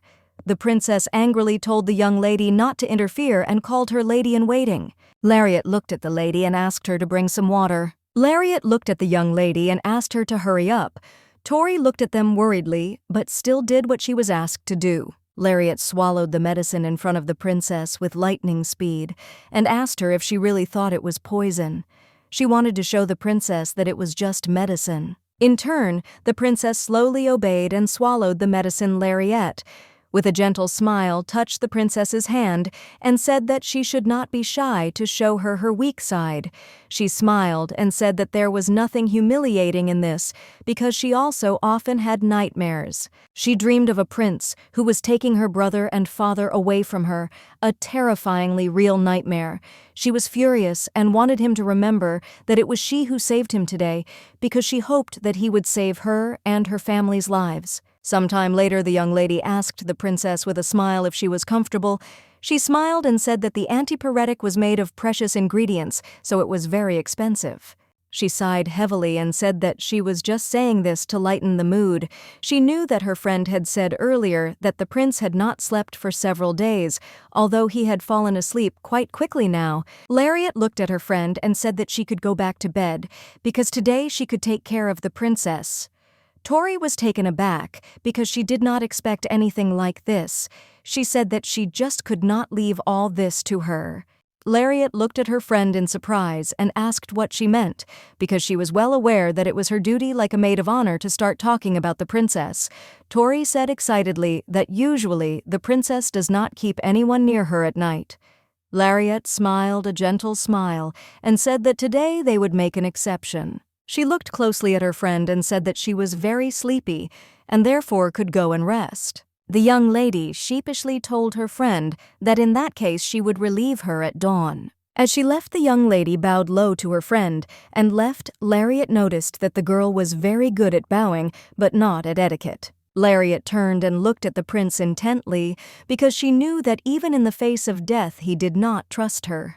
She knew that the reason was in her father because he did not trust him. Lariat was well aware that her father was keeping a secret that was a threat to the prince's position. She understood that this information was a burden for her father because she knew that he was not a cunning schemer. She knew that her aunt thought that Lord Ventivolt would be next in line to the throne. The young lady wondered if her aunt wanted to become a concubine. She sighed heavily, because she knew that most likely this was not the case, but first she needed to meet this aunt. She was very angry with herself because she knew that she needed to study politics, or at least scout out the territory. She understood that she was very weak and could not do anything. She looked at the prince with fury, because she understood that she could only leave all this to the monster who killed her with his own hands. She looked at the prince intently, not taking her eyes off him, as she saw that he was now helpless in front of her. Lariat looked at the prince intently and muttered quietly that he must trust her because she did not want to betray him. She quietly begged him to do so. A moment later, the young lady opened her eyes and stared into the distance with a joyful smile on her face, while she was confused and did not know if it was a dream. She smiled and said with pride that she loved Valois Lariat, understood that this was her dream because she had never had a man. She looked away from the young man in embarrassment as she saw that he was looking at her with a gentle smile. A moment later, she felt someone take her hand, but she realized that her hands were small. She sighed heavily as she thought it was very strange, but a moment later she realized that someone was calling her. Opening her eyes, she stood dumbfounded on the spot as she saw the prince hugging her and holding her hand. He looked at her with fury and told her to leave quickly. She looked at him in surprise as she had not yet woken up. The prince said angrily, "Young lady," that she must leave immediately. A moment later she realized what was happening and froze in shock. A few seconds later, the young lady fell to the ground with a thud.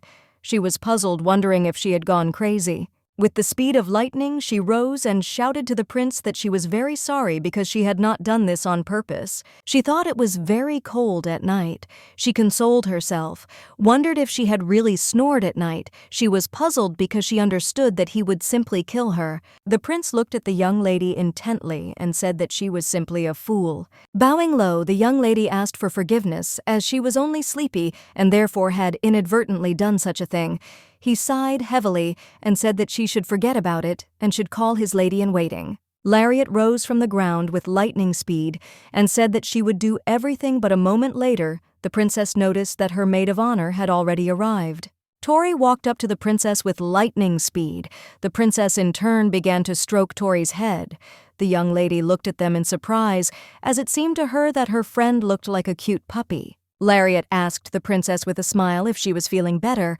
The princess said irritably that next time, no matter what happened, they should never come into her room in the middle of the night. Lariat's face sank and she looked at the prince with disgust.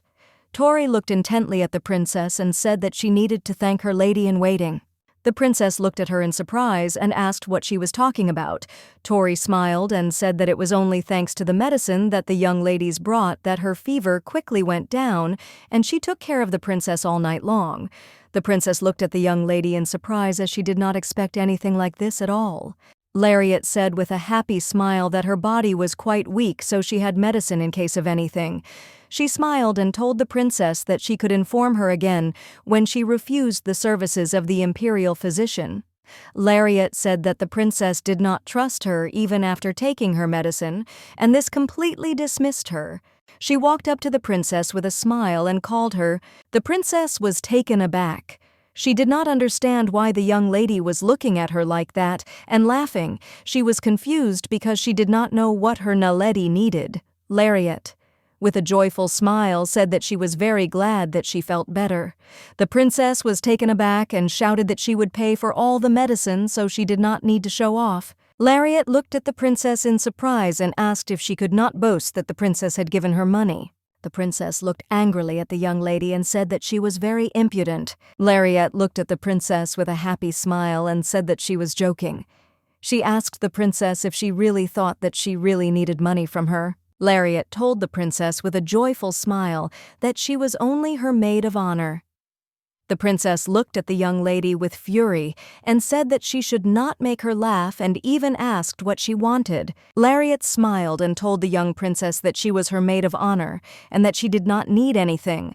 The princess asked her subordinate with fury if she really considered her a fool who did not know her own maid of honor. She looked at the lady intently and asked what she really wanted.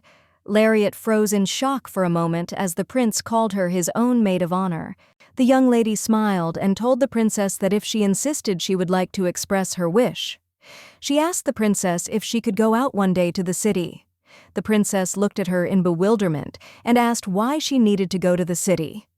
The young lady, not hearing the question, said that the medicines she gave the princess were very expensive. The princess angrily hit her fist and you with a pillow and asked if she should pay for the medicine after all. Lariat smiled and said that her younger brother was entering the military academy in the capital, so she would like to see him. The princess was surprised that the young lady was so worried about her brother. Lariat sighed heavily because she knew that she would not be able to go out into the city if he refused.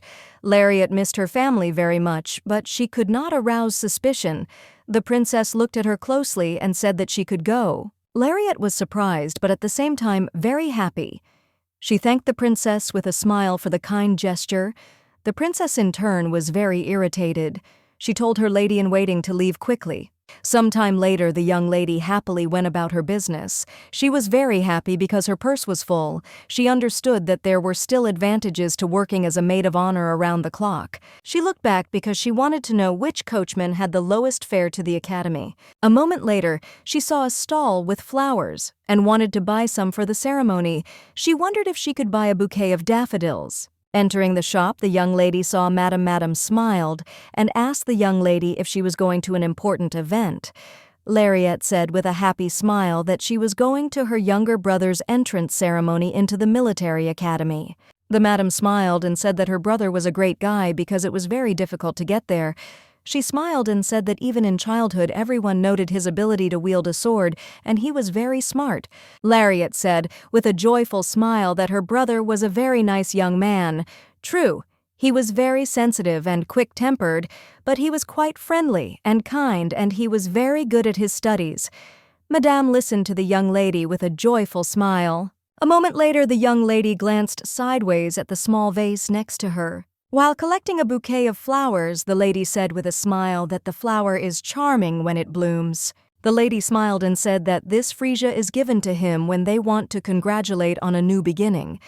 The young lady was surprised as she had not heard of the flower before. Lariat said with a smile that she would take it too. She knew that the impulse purchase was not a bad thing, because now she knew that she was being wasteful, and she was good at it. The madam smiled and looked sideways at the young lady and said that it seemed that her brother was very handsome, good with a sword, and also very smart. So it was amazing. The young lady looked at the madam in surprise and asked how she knew that her brother was very handsome. Lariat happily shouted that her brother was very handsome and that he was the most handsome man in the whole city. Madame smiled and, looking at the young lady, said that she was very small, so her brother was too. Madame saw a very good young lady in front of her. Lariat froze in place for a moment from embarrassment. Lariat shyly covered herself with the little flower as she was very embarrassed by her words.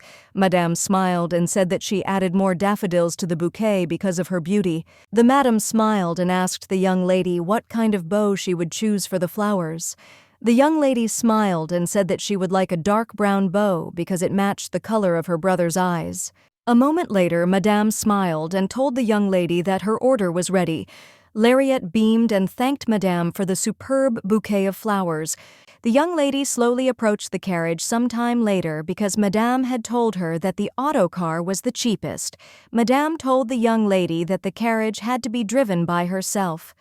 Lariat knew that she was still a newbie in this kind of thing, but she hoped that she could handle it. A moment later, the young man ran up to the young lady and told her the price of the car rental. After some time, they began to bargain among themselves. After some time, the young lady was riding towards her brother with a joyful smile, while the man was bursting into tears as he knew he had to ask for more. With lightning speed, the young lady was racing towards her brother. Belernia's only prestigious military academy, the Blue Eagle representing the Empire-occupied kingdom of Villeton, the symbol of the military academy, the beast defeated by the Empire now became a pet that protected Belernia, all because of the current emperor's arrogant attitude. But still, the young lady knew that the military academy was a prestigious school full of talented students. She knew that the place her brother had entered was simply incredible. She looked into the distance with a joyful smile. Since unfortunately she had not seen him in a school uniform this year, she was well aware that he looked cute in his military uniform. A moment later she was distracted as she heard a knock on the door. The man, after apologizing, asked the young lady if he could verify her identity. A moment later, the young lady handed him her token. He looked at her closely and thanked her for her assistance. She froze for a moment as she saw the young man who was in uniform. The young lady was amazed by his figure and good body.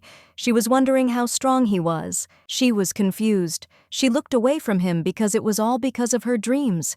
She was puzzled because the faceless man continued to come to her in her dreams. The young man looked at the young lady with doubt. He looked at her intently and asked if she was related to Cadet Luhan Valois. The young lady looked at the young man in surprise and asked if he knew her brother. He said that he knew since he was the first cadet of the academy, but he was told that no one from the young man's family would be attending the opening ceremony. The young lady looked at the young man with a radiant smile and said that she was the young man's sister and had arrived in the place of her father and mother. The young man looked at the lady in surprise as he saw her beautiful brown hair and realized that she belonged to the family. He smiled and said that he understood everything and also said that he would park her carriage. She smiled and thanked him. A moment later, Milady was already in the hall, but she was worried because she did not know how to find her brother. A moment later, the knight thanked everyone for coming to greet the new cadets. Lariat watched the ceremony intently, keeping her eyes on the knights as she searched for her brother. She looked into the distance in surprise and wondered if her brother had not been among the new recruits. She was shocked and wondered if he hadn't come to the opening ceremony. She was worried that he might have just been upset that no one had come to see him and would have started to hate his family. But a moment later, she noticed her brother in the distance. The young lady froze for a moment as her brother was about to give his speech. She looked at her brother in confusion as he looked great in his new form. A moment later, the young man began to make his speech, but suddenly froze in the middle of his speech. The young lady, in turn, joyfully called out loudly to her brother and shouted that her brother was the best. The young man looked at his sister in surprise and froze for a moment. With lightning speed, he finished his speech. The man was in shock because he saw that the young man was leaving with lightning speed. He did not understand what he was doing at all. The man shouted at the recruits that Luhan Valois had just spoken to them. Everyone present looked at the young recruit in bewilderment. The young lady in turn looked intently at her brother, admiring his beauty. Luhan. With lightning speed, he suddenly jumped onto the balcony where his sister was standing. The young lady froze in place from the silk as she did not expect this. She was shocked and excited. Lariat asked her brother if he was really a little monkey. She understood that he had acted very recklessly and made a very dangerous move. But a moment later, she threw herself into his arms with a joyful smile and congratulated him on his admission. The young man looked at the young lady in bewilderment and asked who she was. She smiled and asked if he was surprised. Taken aback, he asked if it was true that his sister was standing in front of him now. She smiled and said that she didn't even know, and he had to tell her if it was true that she was his sister. He looked at her in surprise and asked if she had just smiled. Lariat looked at her brother in bewilderment and asked if he was angry. He sighed heavily and said that he was not angry. A moment later, he hugged his sister tightly and asked if she had any idea how worried they all were about her well-being. She looked at him in surprise and asked if he hadn't seen her letter. The young man pulled away from his sister and asked what letter they were talking about. He looked at his sister with a worried and puzzled expression and asked if she would like it if he left the house leaving only a letter. He was very worried about his sister and asked if she didn't understand how dangerous it was in the capital. Lariat froze for a moment as she didn't expect to hear something like that. She realized that he was very worried about her. He was shocked that she went to the imperial palace without a shadow of a doubt. He looked at his sister closely and asked, what was it about their family that made her so dissatisfied that she decided to run away? He didn't understand why she didn't contact him.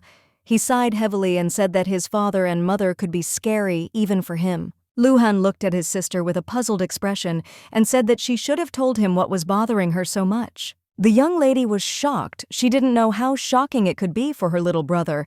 Now she realized that it was very hard for him after she left. With lightning speed, she hugged her brother and asked for forgiveness because she felt terrible sorry that she had acted like that. Lariat looked at her brother closely and said with a smile that she had never even thought of such a thing, but now she would definitely keep in touch with him. She once again asked her brother for forgiveness. He sighed heavily and said that he was sorry that he had made such a fuss. The young lady looked at her brother with a joyful smile as he looked at her. She was very glad that she was able to resolve the misunderstanding between them.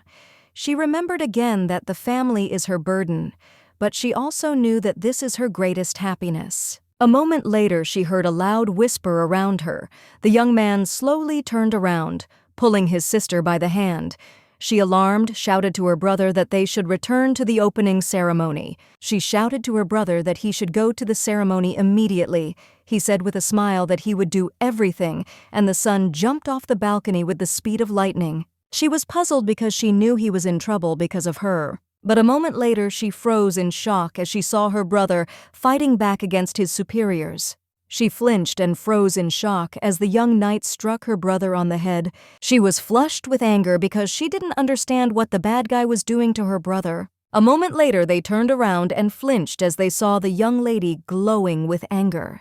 The young man looked at the young lady with a puzzled smile and quickly put the cap on the young man. Luhan looked at his sister with a gentle smile. The young lady in turn was a little upset. She understood that even if this military academy was cruel, there was still violence in the academy. She was uneasy and worried about her brother. After the ceremony was over, the young lady stood quietly and waited for her brother. The young man ran up to his sister with lightning speed and called her with a smile. She was flustered and looked at her brother and asked who was the guy who hit him. She didn't understand why he did that and was very angry. Luhan, looking at his sister, said that Cadet Bliss was with him then, and he was the senior in rank. He looked at his sister with a smile and said that she did not need to worry, as this was a very good place. Young lady, you in turn did not want to let go of such a cheese of hands. She screamed that the cadet did not realize what a huge mistake he had made. She was shocked and couldn't understand how she could not be worried if there was violence in the academy. Luhan looked at his sister intently and said that it was not so, and he did this because of what he did earlier. The young lady was irritated. She did not understand why the cadet took it out on her brother. The young man looked at his sister with a joyful smile and laughed tenderly. She froze in surprise, looking at her brother. She remembered being told that she was not allowed to laugh, Madame asking her if she understood it with tears in her eyes. The young lady said that she understood everything. She turned around with lightning speed, and looking at her brother screamed that he was laughing by simply covering his mouth with his hands, and that it was not fair. Years later, the imperial dog came to them. They wanted to seize the next heir of the Count's family. The young man with the speed of lightning blocked his sister with his body. Luhan was confused and screamed with tears in her eyes, asking him to leave her brother alone. Bursting into tears, she said that her brother was completely innocent, and they could not take him away. The imperial dog looked closely at the young people and ordered his subordinates to take everyone away. She was shocked when she saw her father because he was covered in bruises. With tears in her eyes, she screamed at them that they couldn't do this. Luhan sighed heavily and called his sister. He said that he wanted to tell her that everything would be okay, but he knew that it wasn't. With the last of his strength, he smiled tenderly at his beloved sister. He looked closely at his sister, who was bursting into tears, and whispered tenderly that everything would be fine. Luhan looked at his sister intently and asked her to give him his luggage with a smile. She smiled and asked if he had really become a noble knight. He looked at her in surprise and said that a man should always be a knight. She smiled and said that he hadn't even gotten the job, but he already spoke so well. They walked slowly around the outskirts of the academy. The young lady said with a smile that he should now tell about himself. She smiled and asked if he was okay. He looked at his sister intently and surprised, and told her that he was okay. She didn't need to worry. She froze for a moment as she saw that he answered her a little coldly. Lariat was puzzled because she did not know what she should say. She was shocked because she had not seen him at this moment in her past life. A moment later, the young man smiled and told his sister that she could sit down. She looked at him in surprise and said that he should put his jacket back on because it was very cold. He looked at her in surprise and said that it was the middle of summer, but she did not listen to him and sat down with the speed of lightning. They sat on the bench for a while, and she asked him many questions. The young lady looked at her brother in surprise and asked if her parents were really that worried about her. He looked at her intently and said that it was exactly like that. She sighed heavily, and from that day, the look from her brother said that she had a plan. He looked at her in surprise and asked if a person with a plan would leave the house so rashly. Lariat sighed heavily and drooped. She quietly told her brother that she could not tell him everything now, but still she had good reasons. He looked at his sister intently and said that he knew it. She looked at him in surprise as she did not understand what he was talking about. He looked at his sister with a smile and said that she was not the type to do something without thinking. With lightning speed, the young lady hugged her brother, as she had liked him very much in his younger years. She knew perfectly well that he would not be able to say something like that as an adult. She sighed heavily and felt sad for a moment because she didn't know if she should ask him something. She didn't like it. It looked arbitrary. She was using him. Lariat looked at her brother intently and said that in that case, she would ask for something. The young lady smiled and told her brother that if anything happened, he should write to her. He asked in surprise if she was leaving already. She said he had to go to practice. He said in surprise that she shouldn't leave. Lariat asked in irritation if he really wanted to get into trouble again. The young man took his sister by the hand and said that she didn't have to go. She froze in place for a moment. A moment later, she saw his gaze and sighed heavily because she saw that he was very cute. He looked at her intently as he wanted to be close to her. The young lady smiled and, stroking his head, said that she would certainly protect him. She sighed heavily and said that that was why he should let her go. He sighed heavily but still agreed with her. She could see that he was upset. Lariat came closer to him and with a smile said that he should let her go. He looked away and embarrassedly said that he would let her go now.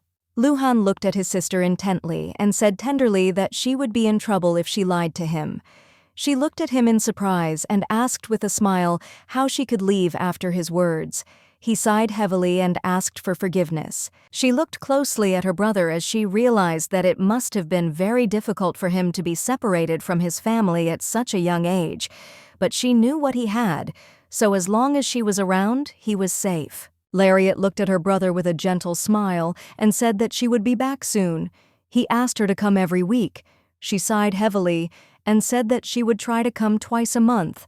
He smiled and said that was not bad either. A moment later, the young lady said goodbye to her brother and slowly walked back. He looked intently after his sister. Some time later, she was wandering around the city. She looked around in surprise and noticed that the man from whom she bought dumplings last time was not there. She wondered if he had taken the day off. The young lady sighed angrily because she understood that she could not do anything. She would have to buy dumplings somewhere else. A moment later, she approached the lady and bought some dumplings from her. She thought with a smile that it was funny that they had quarreled over dumplings since they were simple street food. Looking around, she noticed that there were many people and shops on the busy street. Most of her family's family business was destroyed by the emperor. Then they lost everything. Unfortunately, she knew how scary the capital would become in the future, and it was very terrible. She looked closely at the maid and asked where Richie was. The maid smiled and said that the young lady should return soon. A moment later, the young lady looked at the small windmill in surprise and asked the maid what power it was running on. The maid smiled and said that it was all thanks to the energy obtained from the burning of Prow. Lariat asked in surprise if the cool wind was also caused by this energy. The maid smiled and said that it was correct. The young lady sighed heavily, as she now even felt sorry for the frogs because they were dying in agony. She sighed heavily as she was troubled by the conversation that she had had with her brother earlier. She looked at her brother intently and asked if her father had told him anything about the imperial family. He looked at her in surprise and asked why she asked about such a thing. She sighed heavily and said that she had her own reasons. The young man, taken aback, said that his father had not told him much. She looked at him intently and asked if he was hiding something. Luhan asked anxiously why she didn't ask her father about everything personally. She sighed heavily and, looking away from her brother, said that if she went home, she would not be able to return to the palace. Luhan sighed heavily and said that he heard his father telling his mother that at the moment there was no one who could take the throne. She looked at her brother closely and asked when he had heard something like that. He said he had heard it about a few years ago. She asked if he had heard anything else. Luhan looked away from his sister and said that he had not heard anything else regarding the imperial family. She looked at her brother with a smile and said that she understood everything, and also thanked him for sharing this information with her. She smiled and thanked him for his admission, and said that she was sure his mom and dad would be very proud of him, especially since he represented the recruits. She said that he should definitely tell them about it in a letter. The young man looked embarrassed and said that it was nothing special. The young lady was a little puzzled by this information. She knew that her father did not support anyone, and for this reason he looked even more suspicious. She played her brother's words over in her head, and it seemed to her that he looked very suspicious and was not telling her everything. Lariat understood perfectly well that there was some information that was unknown to her. A moment later, she saw her friend who was glowing with beauty. Lariat looked at her friend with a joyful smile and said that they hadn't seen each other for a long time. Richie looked closely at her friend but didn't answer. Lariat looked at her with bewilderment because she saw that her friend was worried about something. Richie sighed heavily and asked the young lady if she had taken a day off. Lariat Vlasti said that she had, because her brother had entered the military academy, and so she had decided to take a day off to greet him in turn. Richie, without listening to her friend, said that she knew about it. Lariat looked at her friend with bewilderment because she saw that she was cold to her. Richie said that she saw her because she also came to the opening ceremony. Lariat was surprised and did not understand why her friend came to the opening ceremony. Richie sighed heavily and said that she did it because no one else was going to come to the young man. Lariat looked at her friend in surprise and asked what she was talking about. Lariat was a little surprised by her friend's words. Richie looked at her in surprise and asked what the problem was. Lariat smiled and said that she hadn't been able to go for a walk for a long time, and her brother's admission to the academy was a wonderful excuse. Lariat looked at her friend tenderly and said that she really wanted to see her. Richie looked at the young lady but said nothing, and they sat in complete silence for several minutes. Lariat was confused and did not understand what had happened. Richie rose up with lightning speed and said that she was not in the mood. Today she was not in the mood to communicate with her. Richie, leaving, asked for forgiveness because she was a little tired. Lariat sighed heavily and looked closely at her friend because she was familiar with such an attitude. She was taken aback because even before her death, many years ago, there had been a time when she had suddenly begun to treat her with hostility. Now she understood perfectly well that the young lady was returning to that state. Lariat was 15 years old when her friend suddenly began to treat her coldly, but soon she again became her closest and kindest friend, so she did not ask her about the reasons for such behavior. Lariat, in turn, was a little worried since the young lady never visited her in the palace. She was too focused on getting used to the new workplace and did not replace such an attitude. But now, looking at her friend, she understood that she had not intended to do this. Lariat asked her friend with sadness in her voice if something was wrong. Richie, in turn, sighed heavily and coldly replied that everything was fine. Lariat, your friends, and asked if it was all because she cared about the princess.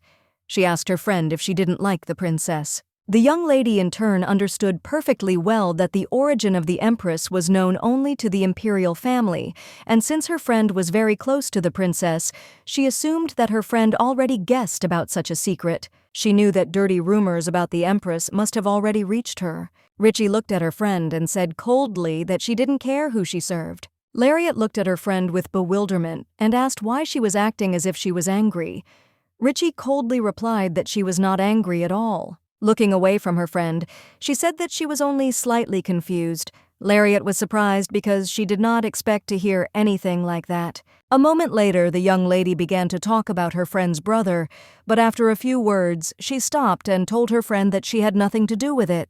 Lariat was surprised. She asked her friend to stop, but it was all in vain. Lariat grabbed her friend's hand with lightning speed and wanted to continue their conversation, but Richie pulled her hand away. Lariat froze in shock and stared intently after her friend. Winter came unexpectedly. The young lady often went to her friend, but she still behaved coldly. Sometime later, the young lady turned 14, and the prince turned 15 also. In this year, he was elected as the crown prince. They slowly got used to each other. Unfortunately, he ignored her but still communicated and treated her with more warmth. Something happened sometime after that incident. He liked the dumplings she bought in the city, returning from her brother's entrance ceremony. Every time she wanted to meet him, she bought dumplings, so this time too she heated up the dumplings she bought in the morning. But now she was puzzled, and I was shaking with fear because I did not understand how everything had turned out like this. She froze for a moment in shock and hoped that the prince would say something. He looked at her intently and said that she must raise her head. She was frightened and did not know what to do. He looked at her with cold fury and asked if she had not heard, for he had said that she must raise her head. The young lady, trembling with fear, immediately raised her head. She froze for a moment when she saw him in all his glory. She was in shock. She didn't know what to do. He was furious and said that he told her to raise her head several times.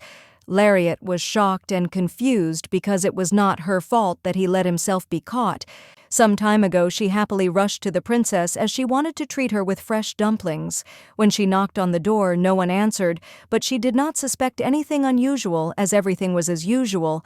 But a moment later she froze in shock when she entered the room and saw the half-naked prince. Lariat was shocked and couldn't look at the prince because she knew that she hadn't done anything wrong. Now she realized that he had relaxed too much.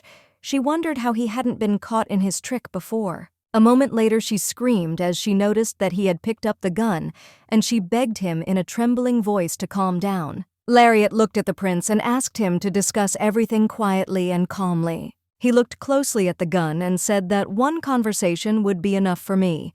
She was scared and screamed that there was no need to kill over such a trifle. Lariat was shaking with fear, screaming that she was not worth such an effort. He grinned and aimed at his lady-in-waiting and said that everyone standing there was already dead. She froze in place for a moment in shock as she realized that he was about to kill her. Lariat was very scared because she knew that the guillotine was terrible, but being killed like a wild animal was even worse.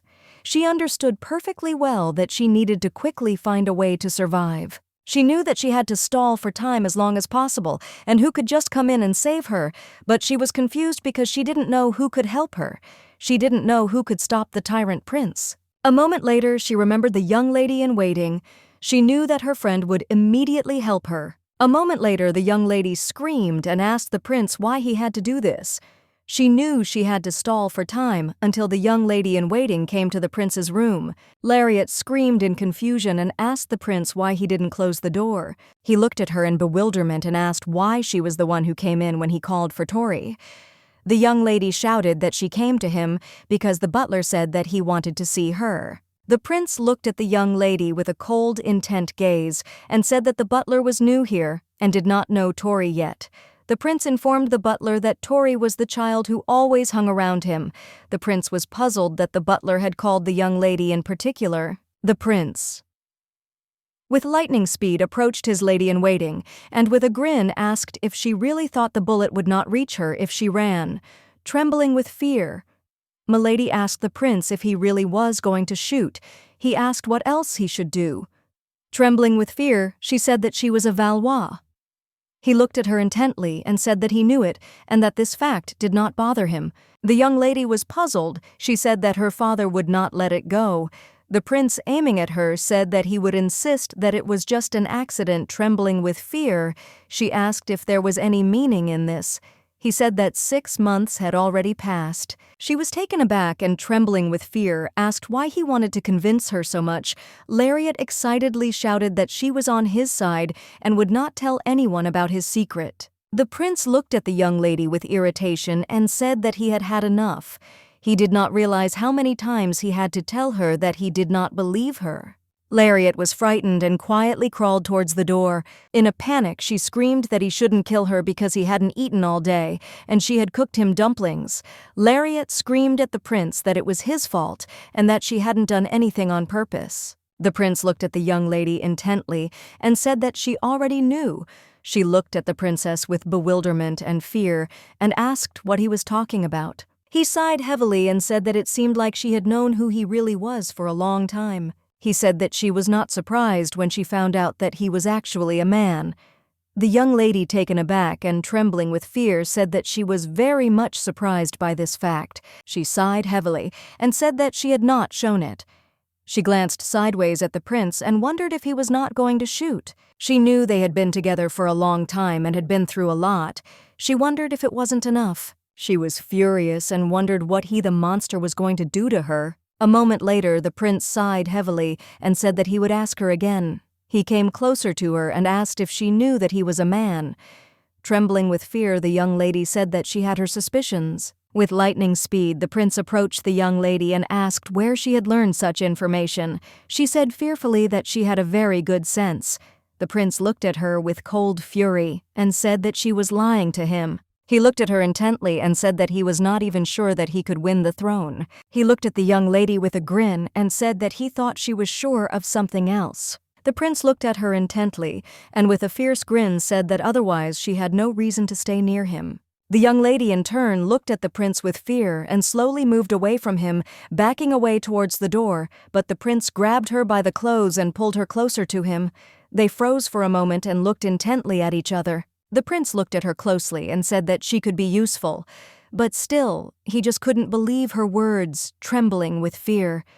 The young lady said that, although he thought so, she was really on his side. Lariat looked at the prince and, trembling with fear, said that she was the most beloved daughter of her family, and when she died, her father would be furious. The prince sighed heavily and said that she was behaving as he expected. A moment later, the prince rose up with the speed of lightning. He looked at her intently and said that he thought it would be easier if he killed her. She froze in shock and wondered if she was going to die at this age.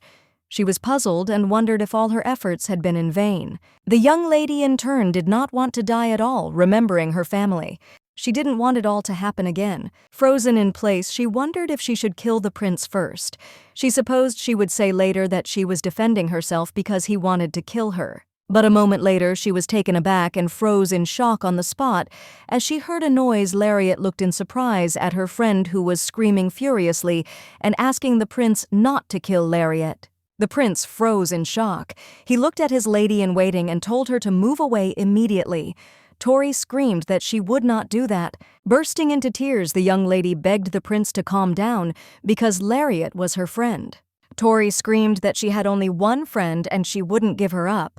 The prince looked at his lady-in-waiting with a look of surprise and told her to get out of the way, but Tori stood her ground and did not want to leave. A moment later, the tearful young ladies hugged each other, Tori screaming at her friend that if they both died, she wanted to be the first, the prince looking at the ladies with a smirk.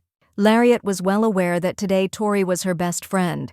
She understood that the prince who killed the wonderful girl on the very first day of their marriage was a real monster. The young lady froze in place for a moment in surprise when she saw the raccoons stalking towards them. Lariat knew perfectly well that it didn't matter, and she would just continue to cry. A moment later, the prince turned around and put his gun back in place and cursed. Lariat looked at the prince in surprise and wondered if he would kill her. She understood that she could not yet say with certainty that this was indeed the case. She understood perfectly well that he took very good care of his lady-in-waiting, even though he killed her with his own hands. Rupert looked at the young lady intently and said coldly that he would not kill her so she should stop crying. The young lady, bursting into tears, asked if this was true. He sighed heavily and said that she was so stupid that there was simply no need for it. She looked at the prince closely and sighed heavily as she knew it was very good, but unfortunately she could not stop her tears. A moment later she was taken aback and froze in place in shock as a book flew past her face. The prince looked at the girls with anger and asked whether this would stop or not. The young lady was shocked, she was trembling with fear, but a moment later, Tori blocked the prince's path. Rupert was furious at such disobedience. Tori plucked up her courage and shouted out to the prince. Rupert was very annoyed and asked what she wanted. The young lady sighed heavily and, bursting into tears, asked the prince not to be so angry. He looked at his lady-in-waiting in surprise and asked if he had ever scolded her. Tori sighed and said that she was talking about her friend. Now the prince was puzzled because he knew that the young lady was making a lot of noise. Tori told the prince that it was he who made the young lady cry. A moment later, the young lady walked slowly towards them and handed the prince a book. She smiled tenderly and said in a trembling voice that at this rate, he would lose all his books. The prince, with lightning speed, pulled the young lady's braid, thus bringing them very close to each other. He looked into her eyes and said that she should smile. The young lady looked at the prince with fear but still managed to force a smile. With lightning speed, the prince embraced the young lady, and with a grin told his lady-in-waiting that she was now smiling, and now she was in the best mood. Lariat was puzzled, and she felt very bad. She did not understand why he was mocking her like that.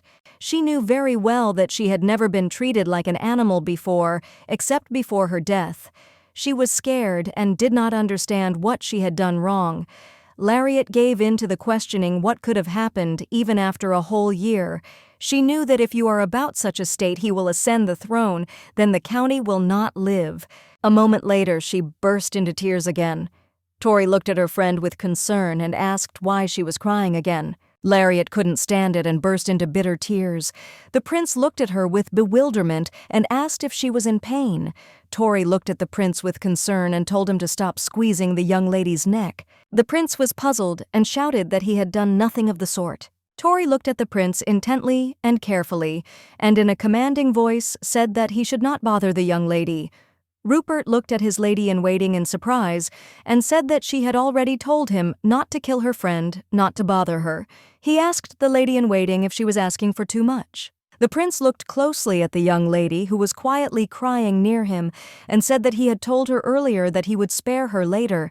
She said that he could scold her or hit her. The young lady froze for a moment because she wasn't afraid of that at all. In fact, she was afraid of what he could do in the future, being a monster. The prince looked at the young lady in bewilderment and asked why he needed to burn her to kill her. She looked at him intently but didn't answer, but she still knew he would. He was a monster who enjoyed the suffering of others. He said he wasn't going to hit her, so she should stop crying. Tori walked up to the young lady like lightning and told her not to cry. Tori looked at Rupert with a sad, intent look and said that she needed to calm down, or she would feel sick. Lariat knew that her friend was the best in the world. The prince looked closely at the young lady and said that she had previously told him that she would be by his side, so he wanted to know how long she would be by his side. Rupert told Lariat that if she changed her mind, she should tell her, and that would make things easier for everyone. Lariat knew perfectly well that he was speaking the right words, but still they needed each other. But she knew that she should not trust everything and should keep her mouth shut. Stop all your questions. She said that as long as he was in power, she would be by his side. He looked at her in surprise, asking if she hadn't seen the crown prince hit him. He knew that he had very little power, and it would not be surprising even if he suddenly died. He said that he was still alive only because the empress did not consider it necessary to kill him. The young lady looked at the prince with tears in her eyes and said that this was a very big mistake of the empress. She said that she believed that he would become a good emperor. The prince froze in shock for a moment and looked at the young lady in surprise, as he did not expect to hear anything like that. Lariat looked at the gay prince's eyes with fear. It seemed like he was like a goblin because of the old forest that no one had ever looked for. Goblin was a common occurrence. She got goosebumps when she looked into his green eyes. Rupert looked at the young lady with a grin and said that if he said her words to Her Highness now, she would be in great trouble. The young lady sighed heavily and said that she could not say such a thing directly. He sighed heavily and said that he could assume that her family was right, so he asked what she wanted. The young lady said that she was asking him very much to protect her family. Rupert looked at her in bewilderment and asked what they needed to be protected from. She knew he had to protect her family from himself, but she told him with a smile that she wanted him to protect them from everything. It looked at her and asked if she really wanted him to protect Valois when he gained power. Lariat looked at the prince intently without taking her eyes off him and said that it was true. He looked at her in surprise and asked what he would get out of this. The young lady shyly shouted that she would give herself to him. She said that she was part of the count's family and would live as the prince wished. She looked at him intently and said that he could use her name for political purposes, and she would be his entirely. The prince froze in shock on the spot. He asked if he could sell her to a perverted old man in the future. The young lady sighed heavily but still nodded in agreement. He looked at him with cold fury and indignation and said that she was just crazy. She said that everything was fine and he didn't need to worry. Rupert was surprised and didn't understand why he should suddenly believe her. Lariat sighed heavily and said that she would not abandon him at all to start trusting her right now. She understood that if she said too much, then perhaps everything would end with distrust on all sides of him. She revealed her true identity, but she could not repeat herself again. She knew perfectly well that he had not yet killed his lady-in-waiting, although he cared for her with trepidation. She wondered if she should trust the prince. She was well aware that she had to become the one he needed. She looked at the prince intently and said that even if he never believed her, it would not stop him from possessing her. She knew that such an attitude was common in this world. He looked at her intently and said that he needed nothing more. She knew that he was lying, not taking her gaze off the prince. The young lady said that she would be useful to him. He looked at her coldly and said that he already had everything he needed. She sighed heavily and said that everything would be fine even if he didn't treat her well. He said with a smirk that he would take care of what was his. Robert looked at the young lady with a smirk and said that he could take care of her. He looked at her intently and said with a smirk that she must prove herself worth his efforts. The young lady froze in place for a moment at his words, as she knew that the goblin's hunt had begun. The young man looked excitedly at his sister and called her. She was taken aback and woke up, but a moment later her face changed and she looked at him with a smile. He asked excitedly what was wrong there. She smiled and stroked his head with her tenderness and said that everything was fine. He sighed heavily and said that he heard that the princess was very demanding and assumed that his sister had a very hard time working for the princess. He said that if it was difficult for her, then she should return home because everyone would be very happy to see her. She sighed heavily and said that it was not about work at all, and also said that she would never return. He was surprised and did not understand why everything was like this, and he still did not understand why she decided to come to the palace. She shuddered, not knowing what to answer. The young lady was lost in her thoughts, for she did not know how she could prove her worth to the prince. She knew perfectly well that the value of the concept was relative. After all she could give was her flesh and blood. She knew that her father would be as adamant as a stone wall, firmly standing his ground, and death was proof of that. Even though he lived without the slightest trust in the emperor and empress, he still maintained neutrality and the secret of the empress's low origin. She understood that her father was simply stupid, and this weighed heavily on her. Luhan looked at his sister worriedly and asked if she was sure she was okay. Lariat sighed and looked closely at her brother as she saw that he had matured, but unfortunately she still couldn't trust him. She looked at her brother with a happy smile and reached out to him. He hesitated for a few seconds, but a moment later he hugged his sister tightly, sighed and asked if she had said something could happen to their father. She wanted to know if he could have convinced him to change his mind. He sighed heavily and said that he couldn't do that. She smiled as expected for her. She looked at her brother with surprise and alarm and asked if he couldn't do it even if it meant they all died. He looked at her with alarm and asked if she had made some big mistake in the presence of the princess. She sighed heavily and said with a smile that she had never made a mistake anywhere. She looked at her brother intently and asked if he would run away if she made a mistake somewhere. She looked closely at her brother, so she knew that he was still very young, but still he looked like a soldier. She knew that when he was a child, the atmosphere was very different. Luhan looked at his sister and categorically refused. He said that if his sister sinned, he would accept the punishment along with her, and his father would not be able to escape either. She sighed heavily and looked closely at her brother, as she knew that he took after his father and that they had identical ideas. She looked at her brother intently and asked if their family was destroyed because of him, would he run away. She moved closer to her brother and asked if he would take responsibility for what he had done. Luhan, in turn, was very similar to his father. She knew that he would never shift the burden of responsibility onto someone weak and fragile. Even during his youthful maximalism, he was disciplined, and when he fought with classmates or skipped classes, he did not try to lie or avoid the consequences of his actions. The answer of the young man, born under the name of Valois, corresponded with the words of his father who gave him this name. She knew that if the prince's wrath turned on him, he would accept it meekly. She was furious because she knew that it was such an irresponsible act that he could do, turning a blind eye to his father's life because it was not necessary for survival. She asked if he would take responsibility for what he had done. The young lady hoped that he would refuse. She understood that nothing terrible would happen if he ran away in order to survive.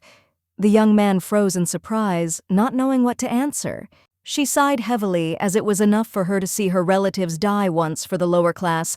There were no separate rooms, and the entrance to the dormitory was forbidden to outsiders, but she still managed to get through. She knew that paperwork was much more suitable for her brother than swordsmanship. Lariat was glad that her brother had grown up to be a gifted child, but she didn't like the way he was willing to risk himself for his sister. She sighed heavily because she thought about everything that had happened, because this time she wanted to do everything right, since she had a chance to live her life again. But the young lady was puzzled because she knew that the Emperor was still the same as in his previous life, although he looked different. A moment later, the young man sighed heavily and said that he thought he would do just that. She asked, what if in that case his whole family, his children and himself would die? He looked at her in surprise and asked why she was asking an even more difficult question. The young lady looked at her brother with a smile and, asking for forgiveness, said that it was just for fun. Lariat sighed heavily, as she had already become accustomed to imagining the expression on her brother's face. Since he and his father were taken away, she spent a lot of time in her brother's room. She wanted to remember him and never forget him. But even though she thought about them constantly, her memories gradually faded, and bursting into tears, she asked what she should do. She was scared and completely alone. The pain of loss hit her so hard that she couldn't remember their faces. Now she understood that her struggle back then had been pointless. A moment later, she flinched and looked closely at her brother. He looked at her intently and asked if this would concern her too. Lariat looked at her brother and said that it was so. Without thinking, he said that in that case he would have run away. She smiled a tender smile at her brother and said that he was much better than their father. In turn, she was irritated and wondered what responsibility was. She was angry because she knew that you had done everything possible in your past life. She understood perfectly well that it was not her fault that she did not possess any abilities or special skills. A woman, first of all, does not like to have power. She can be strong only by supporting the strong, but her father did not need this. Unfortunately, the young lady was a very proud person, but she did not regret anything. At that time, she simply had no idea about the relationship between the imperial family and her family. Unfortunately, she knew nothing and was blind in some matters. She understood that everything happened because she trusted her father too much, because she understood that she could not rely on anyone back then. She did not know what her father wanted. They had always maintained neutrality since ancient times and protected the very existence of the royal family. It did not matter who ascended the throne, as long as the purity of the imperial blood was preserved. Rupert was the child of the emperor and empress, so it was quite natural that he became the ruler. The Valois, for whom the covenant of purity of blood was so important, should not bother him. She was puzzled and did not understand why the emperor had destroyed them all. Then she understood that Rupert could very well have wanted to use her relatives through her, but she had no power. Luhan looked at his sister worriedly and asked her to tell him if there was anything bothering her. She sighed heavily and said that the problem would not be resolved by talking anyway. He sighed heavily and asked if he was too young to help. The young lady in turn said that she was also too young. Looking at her brother, she said in all seriousness that it was not about that at all. She smiled and said that they could try to suck up to their father. He smiled and agreed with her. She smiled and said that maybe then he would do her a favor. She smiled and said that he should repeat it to her. Luhan left his sister with lightning speed. She screamed and called him, but he said that he didn't like it at all. She smiled and said that if they addressed their father so beautifully, he would like it. He sighed heavily and said that his father would like her because she did something like that. He said that his father would simply kill him if he said something like that to him.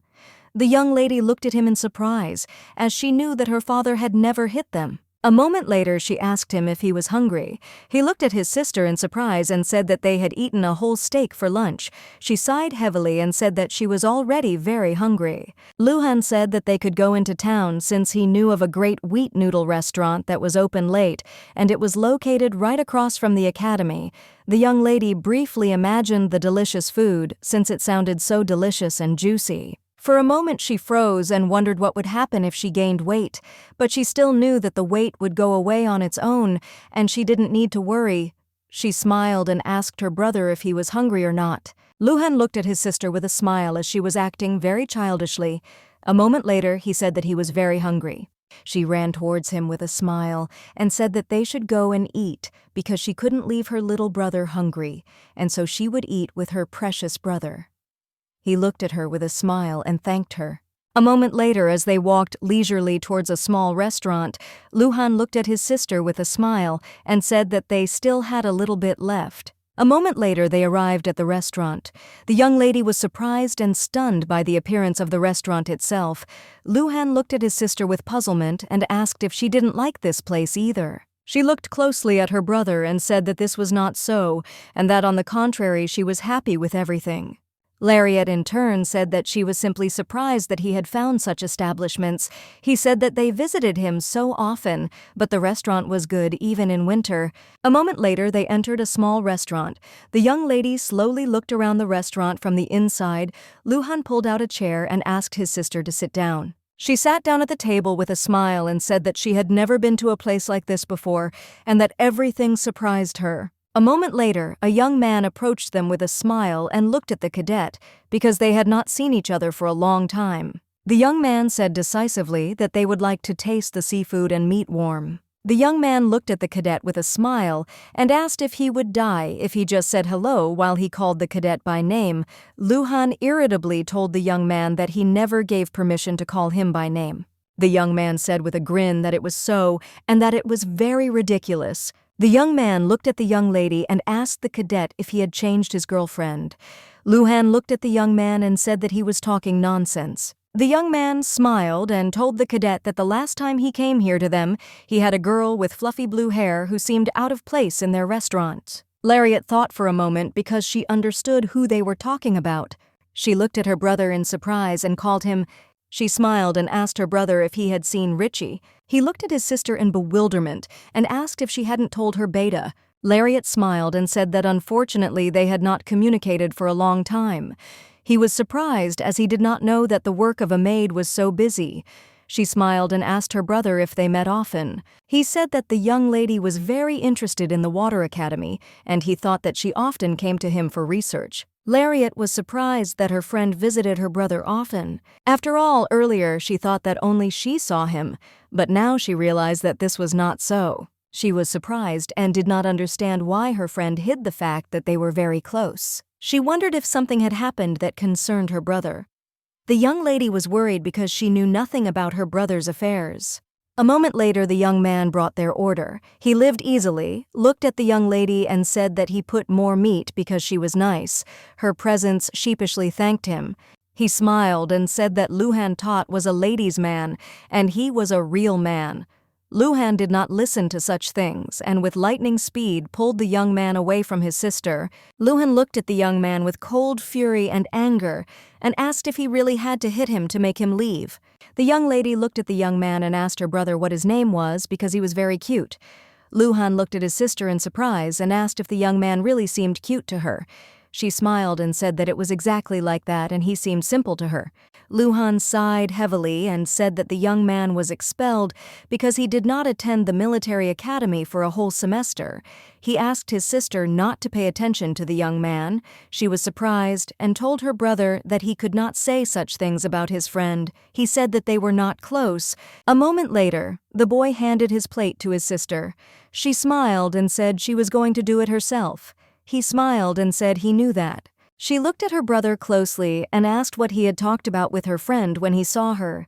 He sighed heavily and said that they had not discussed anything special and they had never talked about anything specific. She looked at her brother in surprise and asked if they had talked about her.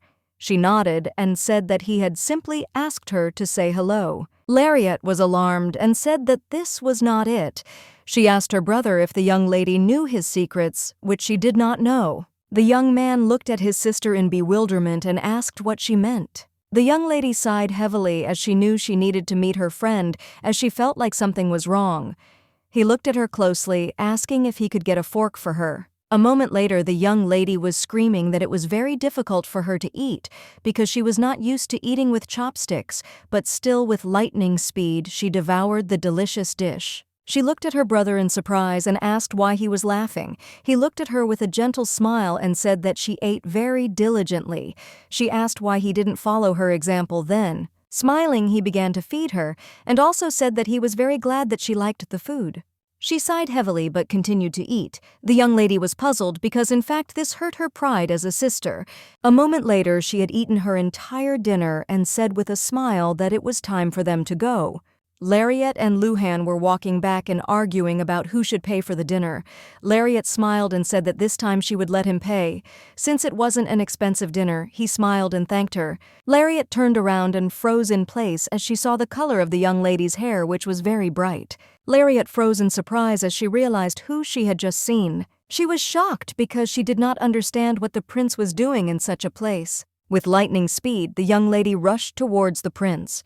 Luhan looked after his sister in surprise and alarm, as he did not understand where she ran. She looked closely after the prince because she understood that it was definitely him, but he looked a little different now, but she easily recognized him. She kept a constant watch on the prince all this time. Every step he took determined her future, but a moment later she froze in place, rooted to the spot because she did not know what to do. She understood that even though she knew he visited such places, she became a maid, but still did nothing for him. She sighed heavily as she realized that she had been obsessed with the past, and even she hadn't bothered to fight it properly or even get close enough to it. She was confused and upset. She wondered what she had done. The young lady was furious because she just wanted to live, and she promised to protect her family by any means necessary. But still, she was very angry with herself because she felt helpless. Luhan grabbed his sister's hand with lightning speed and called her. He looked at her intently and asked what she saw in the distance.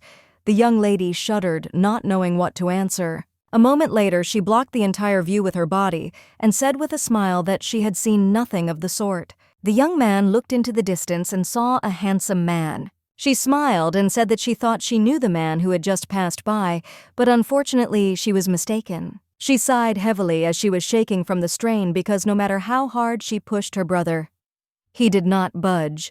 She sighed heavily as she understood that she did not have enough strength. Luhan turned around, took his sister's hand and asked who the man was. He wanted to know who the man was that she was running to like that. The young lady was puzzled because she knew that at this rate she would lose sight of the prince. A moment later, she turned around and, pushing her brother away, said that she remembered that she had some business to attend to, and so she had to hurry mentally. She asked her brother for forgiveness, but knew that she had to do everything possible to catch up with the prince. A moment later, she greeted the prince with a radiant smile. He looked at the young lady in surprise and asked in bewilderment what she was doing here. She was very angry because she wanted to ask him such a question. The young lady told the prince with a smile that she only came to meet her younger brother. He sighed heavily and said that every day she talks about her younger brother. He noticed that she is very attached to her family. The young lady looked at the prince in surprise and said that her family was precious. He looked at her in surprise, not expecting anything like that. Lariat looked at the prince and said that her family was precious and honored. They were precious to her because she loved them very much. The prince looked at his escort and told him to let the dog go. A moment later, the young lady landed on the ground with ease and grace. She looked at the prince and asked where he was going. He looked away from her with a smirk and asked why she needed to know. He wanted to know if she would go with him if he told her where he was going. Lariat. Looking at the prince, she said that there was no place she couldn't go after him. He looked at her intently and said that he didn't want anything from her and called her stupid. Rupert looked at Max intently and asked when Fassbender was coming. Max said he should be here soon. Rupert asked Max if he had finished his assignments and also said that he had heard about the opposition. They discussed business tirelessly for some time. The young lady in turn quietly listened to their dialogue. The prince looked at his subordinate with fury and told him to eliminate Fassbender immediately because she was an influential and large family in the empire. Rupert looked hard at the young lady and said that she must know one name. She said that her father had known Gorton for a very long time. He looked at the young lady with a smirk and asked if she had said earlier that she would do anything if he asked. He remembered how she had said that she would give herself entirely to him. He said that it seemed like she would be all his.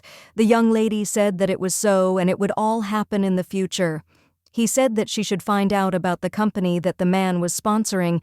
Rupert said he was planning something big and they needed to be prepared for it. She was in shock and didn't understand how she was supposed to do it. The young lady froze in shock as she saw a magic circle in front of her. She was alarmed, looked at the prince, and said that alchemy was forbidden. She was very scared because she knew that the prince could be cursed. Of all the types of magic, alchemy, forbidden magic, and witchcraft are taboo, which is why they have not been used for hundreds of years. This was the beginning of the early dawn of alchemy. But it was known as a manifestation of the devil's powers. Unfortunately, alchemy was criticized. Alchemists tried to go against the laws of life and therefore treated people like animals. Unfortunately, they were not able to think for themselves. Only for the amusement of the imperial family they lived like their slaves. The group called the Black Hands was known in the empire. The lord of the Black Hands was Emperor Grimald III. It was said that he did not rest even after death and wandered the world. The young lady was frightened as she saw the appearance of alchemy right before her eyes. The prince looked at her in surprise and asked if she really believed in the curse. She sighed heavily and said that she did not believe it. As he left, the prince said that he believed it. The prince looked at the young lady with a grin and said that he was already cursed. For this reason, he could not be careful. A moment later, he grabbed her hand and pulled her along with him. With the speed of lightning, the prince leaned the young lady against the wall. Lariat froze in shock as she did not expect this. She was very surprised and scared. She looked at the prince intently as he frightened her greatly with his expression. A moment later, she looked at the prince with a tender smile and asked what he was doing. He looked at her in bewilderment and asked why she was not surprised. She smiled and asked if she should really be surprised. He sighed heavily and looked closely at the young lady. He asked who knew that he was a man. She smiled and said that no one knew. The prince asked if she was going to make excuses again, that it was her instinct. She smiled and said that this was not an excuse. She asked if he didn't believe in human intuition. A moment later, the prince leaned very close to the young lady. She froze and shuddered. With the speed of lightning, he let her go and told her not to believe in anything related to people. The young lady felt relieved when he let her go and left. With an unconscious, angelic demeanor, she asked if he didn't believe her. The young lady looked at the prince intently and said that she would trust him completely instead. Rupert turned around and told his lady-in-waiting to be quiet and follow him, and he also told her that he would throw her out if she got in his way. The young lady looked at the prince with a joyful smile as she realized that he believed that she belonged to him. She was glad of this fact and knew that she would do everything for him. Following closely behind the prince, she looked around because she did not know where they had come to. The prince turned around and, looking at the young lady, said that they were now in the room. She knew that it used to be a city wall, but now this stone wall that expands and separates the districts now, she saw it from the inside. She was surprised she didn't know how the prince knew such a thing. She asked with a smile if he really knew the way well. He sighed heavily and said that of course he knew. She was surprised and didn't understand how he knew such information. Rupert said that he built it. The young lady froze for a moment in shock. Robert looked at her intently and said that she should hurry up as he didn't want to repeat himself several times. Sometime later, the young lady followed the prince. She was puzzled because it was difficult for her to walk.